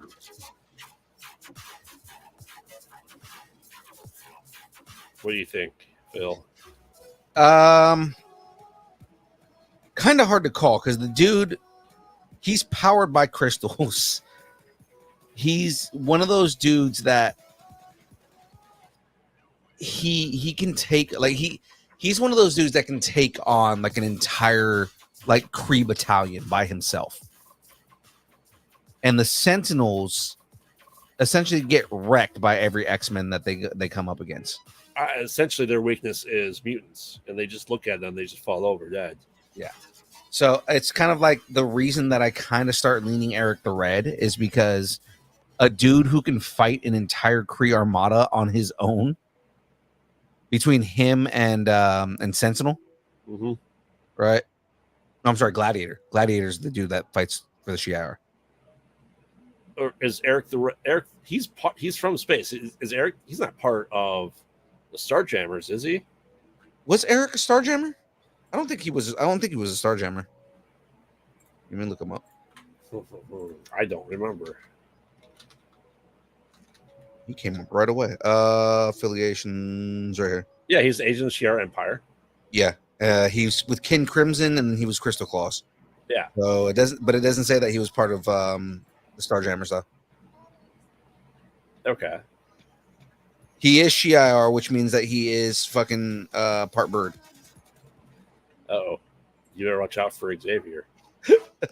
I mean, he tried to kill Xavier multiple times because he didn't believe that he deserved to be with Lilandra. So it's like Lilandra being the fucking empress of the bird people. I mean, yeah, strength is he can lift 1 ton. He possesses 20 times the endurance of a human.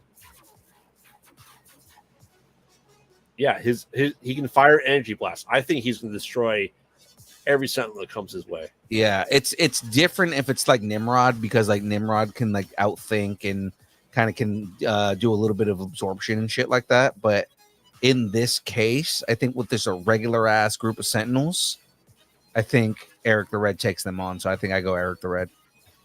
Yeah. We have Sentinels. Sewong saying Sentinels.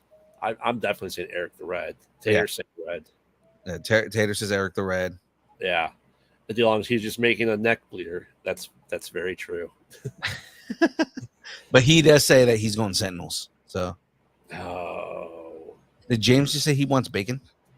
Yes. Because someone said bacon in the chat like an hour and a half ago. Yeah. Let me check Instagram. Sentinels. I've got nothing in there, but Kofi Outlaw's in the group chat. So oh. Hey. Say what up to Kofi Outlaw. I honestly, they're just looking at the amount of people. I think the Sentinels are actually going to take this. So DeLong, Just DeLong and Sewong, and then we have Tater saying Red and you and I saying Red. So it looks like so actually Eric the Red is winning. Yeah. Watson hasn't said anything, and Sandra Betty disappeared. Oh. All right, they're Sentinels. So it's tied. It's a tie. Aaron Watson, we need you. Call in Aaron Watson. Calling Aaron Watson. Or James. Jamez 5,000. We need to know. We need a tiebreaker. Do the Sentinels win? Or does Eric the Red win? Call in now for your chance to win. I've thought about that. I've thought about making a like a Google phone line, so people could like live call us on the air. The nerd phone. The nerd phone. Give me the two options: Aaron Watson, the Sentinels, or Eric the Red. He's doing dishes. Eric the Red. Just to give you a recap on the character, because Sentinels, everybody knows what the fucking Sentinels are, but like Eric the Red is he's an alien dude who has super strength, who has blasts out of his arms, and has been able to essentially wreck a bunch of Kree warriors on his own. Yeah. Sandra just be on the line the whole time. Be on the line the whole time, just calling every time. It's only $5.99 a minute. Yeah, exactly. Aaron Watson. So the Sentinels win this. I'm surprised. I think if more people knew who Eric the Red was, I think they'd vote for Eric the Red. But everybody just knows the Sentinels. Yeah. So that's fine. Sentinels win it. All right. Next up, we have Finger Knives herself, Lady Deathstrike. I was going to say Lady Deathstrike, or are we talking X-23? Versus Scott Summers' side piece clone, Madeline Pryor. The Goblin Queen? Yeah. All right, Madeline Pryor or Lady Deathstrike. Lady Deathstrike. I don't know. It's funny because it's like it's two women that have ties to Logan. Yes. Just one of them, Logan's actually banged. Yes.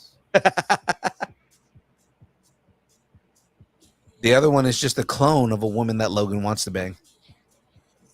But one has the powers of Logan, who was able to stab in X-Men The Last Stand and kill Jean Grey. Yeah. Well, she also has 10 stabs instead of 6. And she doesn't be that close to you either. Yeah. They're like 8 feet long. Some long ass fucking adamantium nails. Lady Deathstrike. And a lot of people are saying Lady Deathstrike or Madeline Pryor. I mean, it gets a little bit hard because Madeline Pryor can essentially like create fucking hallucinations that can still kill you. Mm-hmm. Almost like who's the New Mutant that could do that? What was her name? Oh, that created the Demon Bear? Yeah. Forgettable Teen number 1. Forgettable Teen number 1. Can you name me like two characters' names in that movie? Well, not the movie. I'm trying to think of the actual. Like, Oh, okay. Like I was gonna say, Speedball's one. And the only reason I know Speedball is because he's the reason that Civil War happened in the comics. Yeah. Is he leveled a whole fucking school, fucking asshole? But I don't know. Like I said, wow. yeah, everybody's saying Lady Deathstrike. What do you think, Phil? I'm it gets a little hard for me because like Lady Deathstrike is master martial artist. She has enhanced speed and healing and agility and all that shit. Madeline Pryor could stop her in her tracks, but the thing is Madeline Pryor's main power is just fucking with your head, right? Where Lady Deathstrike, can like dismember you without even trying. Oh yeah. She could like accidentally snap her fingers and cut your arm off. So it's like, oh shit, my bad. Sorry, didn't mean to do that. I probably go Lady Deathstrike just because I think if Lady Deathstrike can close the distance, she's killing her on like 2 strikes. Yeah. Oh, for sure. I agree. I think Lady Deathstrike definitely moves on. Mm-hmm. Oh, I like this matchup. Go RNG. The Brood. Oh God, the Marvel's fucking xenomorphs. That's what it is. I'm forgetting all the names today. Marvel versus the Friends of Humanity. Oh my God, the Brood, because literally that's their entire fucking MO is taking over people. So it's like the Friends of Humanity. What? They're just a bunch of fucking MAGA assholes. Versus the Brood. That never seem to go away. Exactly, right? But I mean, they're just a bunch of they're a bunch of douchebags that that a bunch of political douchebags that have some dudes that are in there that might have really good marksmanship, but for the most part, they're just all regular ass people. Hey, in X-Men 97, they got Mega Man blasters. They did have Mega Man blasters. They had power takeaway guns. They did. But the Brood are aliens that are literally designed to assimilate every civilization they come across. So I say the Brood wins that hands down. I don't think anybody in this case, there's no character that is attached to the Friends of Mankind that are gonna they might kill one or two of the Brood, but the Brood is a collective massive monster of fucking takeover beings, man. No, the Brood wins this without a fucking fight. I'd be like, hey Bill, you see that alien over there? I'm gonna shoot it. Bill, oh shit, you're dead. hey Bill. Hey Bill. Oh shit, Bill's an alien. She's saying what we need is aliens. Take care of the fence. Tater said, Edge, Christian, Gangrel. They're doing the blood sacrifice. Nice. Yeah, the Brood definitely moves on. Yeah, there's no way in any universe that the Friends of Humanity fight just even last 10 seconds against the Brood. They would get swarmed in a heartbeat. Oh yeah. I love this matchup. Magneto. Okay. Bolivar Trask. Magneto versus Bolivar Trask. Okay. Again, considering Bolivar Trask becomes Nimrod at some point. But the thing is we're not saying that because Nimrod is technically a separate character from Bolivar Trask. So that means, is Nimrod on the list?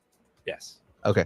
That means you have super smart, regular ass dude versus a dude who can manipulate the iron in your blood. So you're saying Trask. Got it. Yeah, the guy who could basically impale you with like a fucking rebar bar. Like Magneto, 100%. Magneto is going to kill you with your fucking watch. I love the matchups just because they come like things that are just like okay. If you went like Trask versus I don't know if he'd win, but I know there's definitely someone in here that he would probably beat, but that's a secret for right now. All right, so chat, let me know if you're not voting Magneto. And you think Bolivar Trask is If you somehow think a dude who is super smart, and he's not even like super, he's like he's smart, but he's not as smart as Tony Stark. no. You know, he's not as smart as who's another one of those weapons builder guys? All of them. Well, I mean, what he also isn't he just like giving the Friends of Humanity their weapons? yeah, Yeah, but like he's also he's also a craven coward, right? He's like a cockroach that you can't kill though. He is, right? But I mean, like, no, he's not going to beat Magneto. Magneto would beat his ass in a fight without his powers. That's true. All right. Well, while everyone determines they're not voting for Trask, Bolivar Trask. Also, there's a universe where Bolivar Trask is just a little dude. He's a badass little dude, but he's a little dude. Pyro. Okay. Versus Omega Red. Oh, Omega Red. I love Pyro. Pyro is a fun character. I love his kind of. I mean, he's kind of comic relief when it comes to the Brotherhood, but I mean, he's a staple character in the Brotherhood. You know, he's a foil to Iceman in so many different respects. But Omega Red is Omega Red. Like that dude's gonna he's gonna tentacle porn you without you even knowing what's going on. How do you beat Omega Red? No one knows. They just put them on ice. Yeah. Because that's also technically true. They've never truly beaten Omega Red. It's always because he also has adamantium fucking tentacles. So it's always like Wolverine just beats his ass to a point where he doesn't know what's going on and then they freeze him. You know, like Omega Red is. I was so happy to see him in Deadpool 2, but I mean, like, you know, he wasn't in Omega Red form, but we saw him in the movie. Yeah, because he had the collar on. But like, yeah, dude, Omega Red is, and he was also. This is how badass of a character Omega Red is. Omega Red was a minion of Apocalypse. Apocalypse did not make him a horseman, but he was just as powerful as the horseman. Yeah. Right. So it's like, imagine if Apocalypse made Omega Red a horseman of the Apocalypse, how much more powerful he would be. I think he would destroy Apocalypse. And that's kind of where I'm looking at is I think that he would.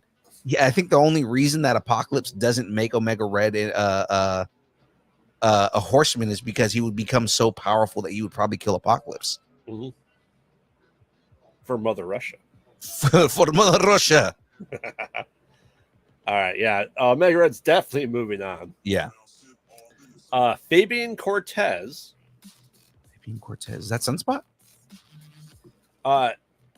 No, he was he was on Asteroid M that Magneto or Apocalypse took over his body. He was able to restore like Magneto's health and rejuvenate him. He's a mutant supervillain. I gotta look him up.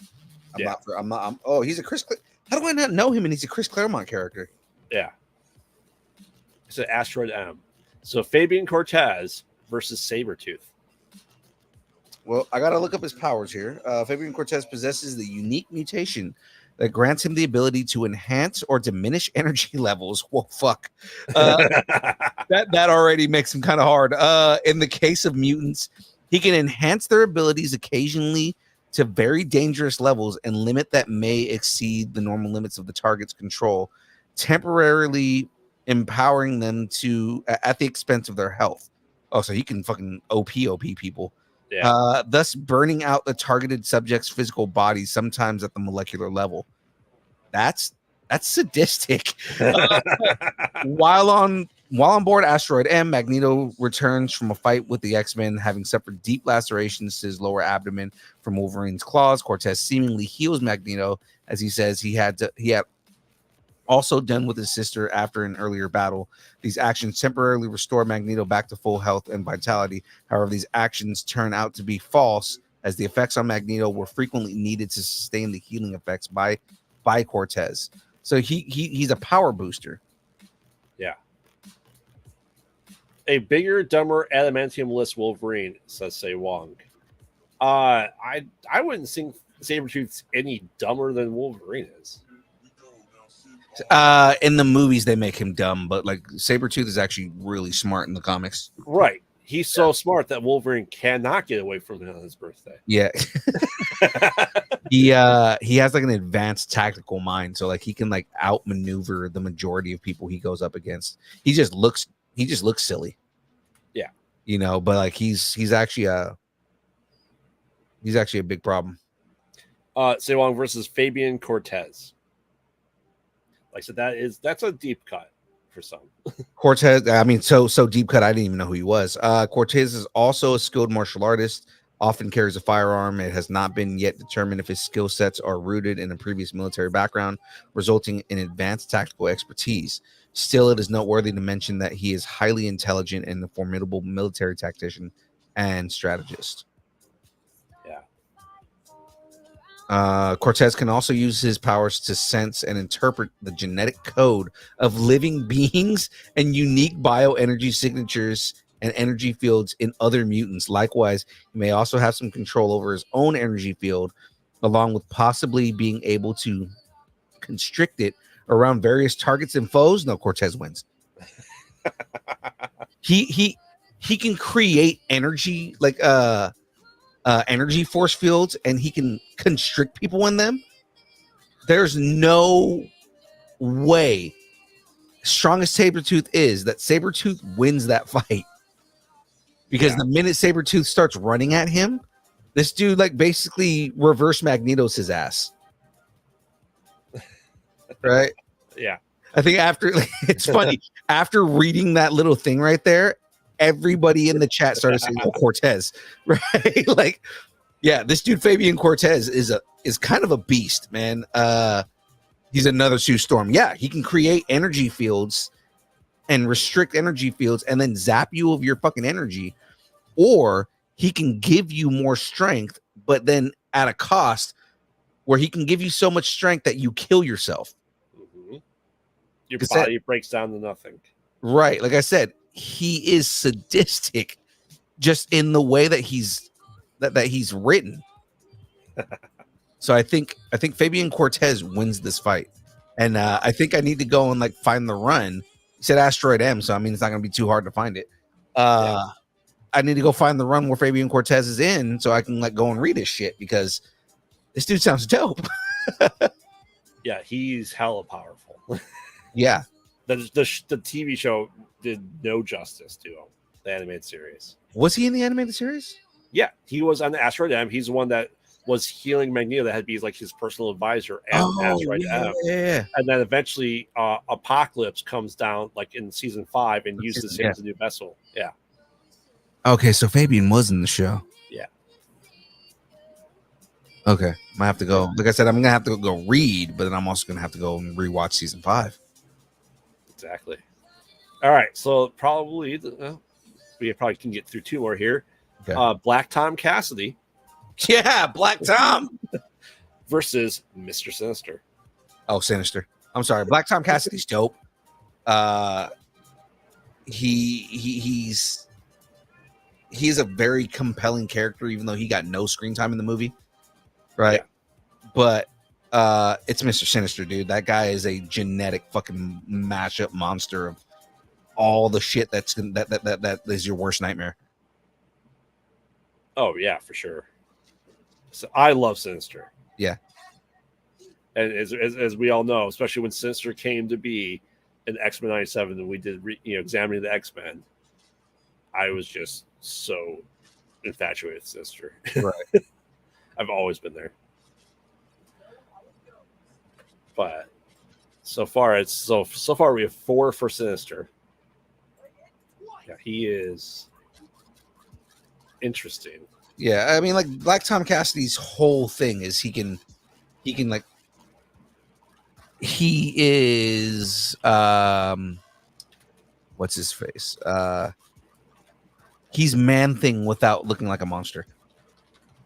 Yeah. Yeah. Yeah. It's like wood manipulation and fucking like, environmental symbiosis and all this other shit. Sinister can literally be anything he wants. Except ugly. Except handsome. He thinks he's handsome. Right. When he goes ugly, he goes, and runs away.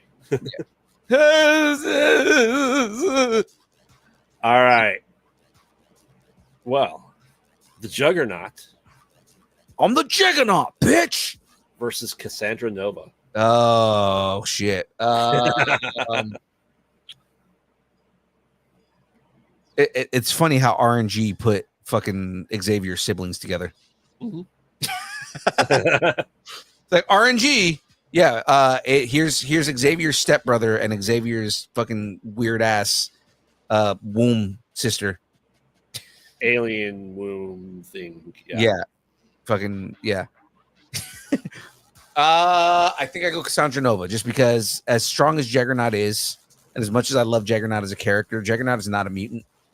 Juggernaut is a dude with a gem. Cassandra Nova can basically just destroy him with her mind without even getting close to him. But his helmet has to be off. No, but like she also has it's not just like mind manipulation. She has like actual like telekinesis where like she could just lift him in the air and slam him on the ground a couple times. Yeah. She's Xavier if Xavier's powers were like, maxed out. So she's a less evil version of Xavier is what I think Xavier's evil in a different way. There you go. Is I can't say she's a less evil version of Xavier because she's more sadistic than Charles is. It's fair. Charles is manipulative and Charles is an asshole. He does care about the people around him to an extent, in a way, but for the most part, he is somebody who has an end goal and will manipulate people to get to his end goal, right? Which makes him a psychological asshole villain. Cassandra Nova is, what if you had no moral ambiguity, you had no moral compass on John Charles Xavier, and then you maxed out his powers where, basically she could just lift somebody out of the air and then slam them on the ground. Or again, spoilers for anybody who hasn't seen Deadpool. Okay, I'm not going to do that. I won't do it. I won't do it. But let's just say that there is a certain thing she does in that movie that kind of solidifies the amount of power that she has and what she's capable of doing. That's fair. So are you saying that she can clean a bone? Okay, so spoilers didn't matter because you knew where I was going, yes. Right? But I mean, yeah. I'm looking at what DeLong Family Cosplay said. He said she would just sit there and be like, "Stop hitting yourself! Stop hitting yourself." It's funny. Okay, Say Wong, I need to know why, after everything I just said, why you're still going with Juggernaut. You think that he could just like outrun her, even though she could stop him in his tracks? So that's the other thing, is he has to close the distance. Mm-hmm. And she can teleport. So like you can't really close the distance with her. She can sit there from distance and give him a purple nurple. She could. She literally could rip his helmet off. Okay, so, and that's what I'm saying is he's saying the Gem of Cyttorak, but I mean, like, I don't think, even with the gem of Cyberrock, because it's giving him enhanced powers, enhanced speed, enhanced everything on there. She's still a telekinetic, and she still has psychokinetic powers too. We also have to keep in mind in the comics, Spider-Man is able to beat the Juggernaut. Yeah, because he put him in wet cement, but yeah, and hit him with like steel beams. The Juggernaut is just a regular dude who happens to have a gem that gives him super strength, right? And it's like, yeah, the Juggernaut is a dope character. I'm not saying the Juggernaut's not a good character. I'm not saying the Juggernaut's not somebody in a regular fight that will mess somebody up, but he's going up against Cassandra Nova. And Cassandra Nova, Juggernaut never got an entire comic book series around why he was a threat. Cassandra Nova did. She put in a plan that killed millions of mutants. Yes. Millions. Aaron Watson said Juggernaut is mid. But he's the Juggernaut, bitch. I'm the Juggernaut, bitch. Yeah, my way, Charles. All right, Charles. So on next time, this is nerding. We will still have on our list Deathbird, Williams, yes. William Stryker. Is Deathbird going up against William Stryker? Oh God. The Blob. Okay. Avalanche. Ooh, that's actually a good match. Nimrod versus Bastion. No. No. RNG put fucking Nimrod up against the better version of Nimrod. That's essentially what Bastion is a better version of Nimrod from the future. That's funny. And what else? And that's what then we'll be going back to our top of our list. Okay. RNG put Nimrod up against Bastion. That's that's pretty funny, man. I love the randomness shuffle. Yeah, I love how many like similar characters in RNG ended up going up against each other. Mm-hmm. And then again, we got the battle of the siblings with Juggernaut and or battle of the siblings that don't know each other. Yes, right, because Cassandra Nova was a fetal weird thing that came from Charles's head. Yeah. All right. I want to see Cassandra Nova go up against Shadow King because like they're like they have similar kind of like control over Charles. Also, I'm surprised that Onslaught wasn't in this. I considered putting Onslaught in there, but it was such a short-term villain. Yeah, but Red Onslaught was also a big thing in Avengers versus X-Men. Yeah. Mm-hmm. And that was just Onslaught mixed in with Red Skull. Right. Mm-hmm. So, well, ladies and gentlemen, that is it for this week. We've had a whole bunch of fun. Juggernaut can onslaught these nuts. These nuts. So with that, ladies and gentlemen, we've had a whole bunch of fun, but it is now time for the dance party. Before we get into the dance party, though, I need your pluggables, sir. Tell everybody where they can find you, where if they want to listen to more Graveyard, where can they do that? I am Graveyard co-host of the Mostly Pod at Night, Mostly Podcast. Mostly Pod. at night. Mostly. Yes, you can get new episodes every Wednesday wherever you get your podcast. And you can also find on Wednesdays our other show, Conversations in the Void, where we talk to anyone and everyone in the horror world.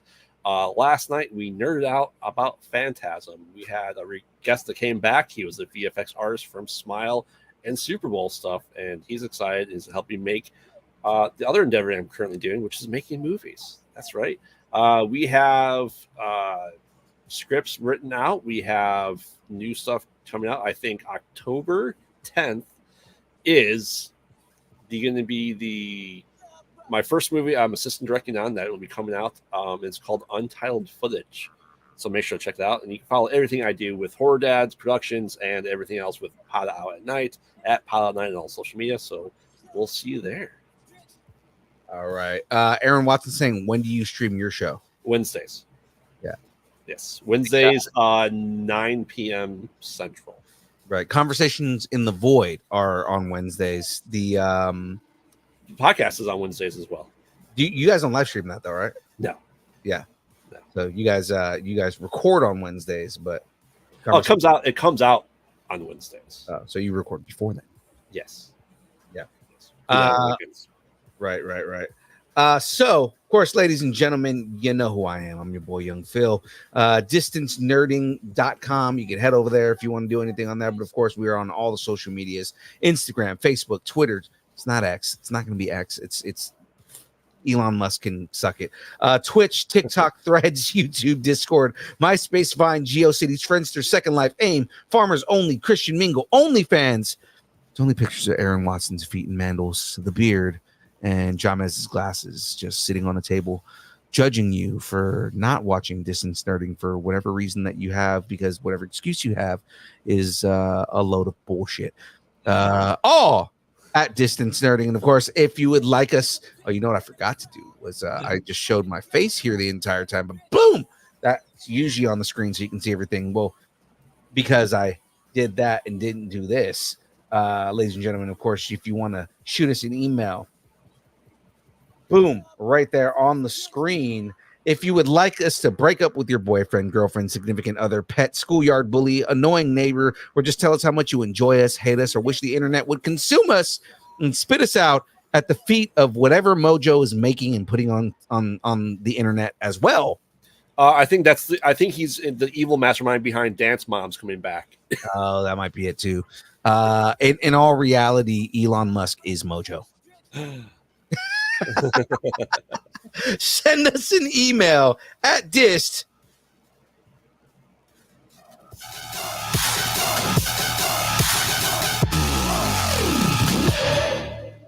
nerding at AOL.com and we will read it on the air. So that is it from us, ladies and gentlemen. It's only a picture of my face. Boom. Let's go back to that. That is it, ladies and gentlemen. We'll say I needs the food. Your neck prop will be in the mail this weekend. Nice. Sweet. The majority were introduced to Onslaught through NBC One. Yeah, and that's kind of what I was saying. And then Red Onslaught was NBC Two. Mm-hmm. And then also the schedule is out for GalaxyCon. No, I can't go to GalaxyCon because we have like 1,000 cons coming up and we don't have the time or the money to do all the shows that we want to do. Again, once we start getting paid from the internet, then maybe we'll spend our entire weekends going to cons and interviewing people. Buy them some damn tacos. Buy us some tacos, guys. Head over to distancenerding.com and buy us a taco. You can join the taco party. Wait, I'm trying to do this without. I wasn't ready at all on the page, so I'm like, get over to the page. Buy us a taco, join the taco party, and you can help us monetize and do shows. You know what I mean? Yes. Do like live shit and have a bunch of fun. And I just realized that it's been on the enjoy music before the show begins the entire time. Ladies and gentlemen, that is it from us. It is time for the dance party. We will see everybody over the weekend. Oh, by the way, and I just remembered this right now. Deadpool versus John Wick. Yes. Just got the word this morning that it is finishing up. And we are going to be having a official online premiere next Wednesday. What time? Early enough that it's not going to be interfering with your show. Okay. The movie's only 25 minutes long, so we should be able to knock that out. Because your show starts 9 your time, right? Yes. Which is 7 my time, which means we need to do it at least at 6 o'clock. Watch a 25-minute movie, give a quick review, and then get the hell off. So then that way we can do I was gonna say pot out at night, so we can do conversations in the void. So yes. But it's mainly because we do have a guest next week, so I don't want to like do it in the middle of the show. And then and I don't know how they feel about, you know, rated R, you know, violent, ultra violent movies. We'll have to find out. It's a Disney that, you know, is coming. Okay. So you know, I don't want to offend them with a rated R Disney project. But yes, Wednesday we will be doing the premiere of Deadpool versus John Wick. I'm excited because I haven't even seen it myself. So sweet. Right. So that is it from us, guys. Again, time for the dance party. Let's get this going.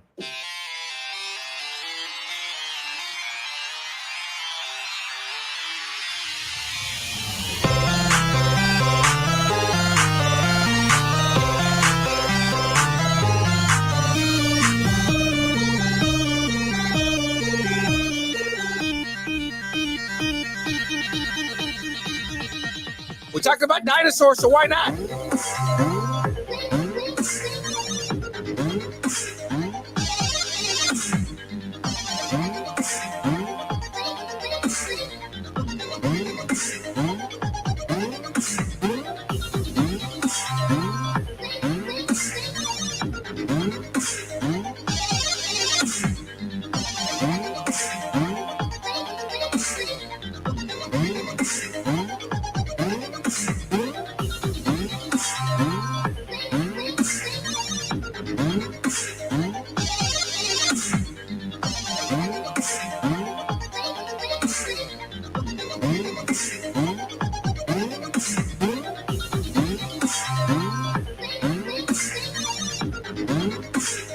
Dinosaurs!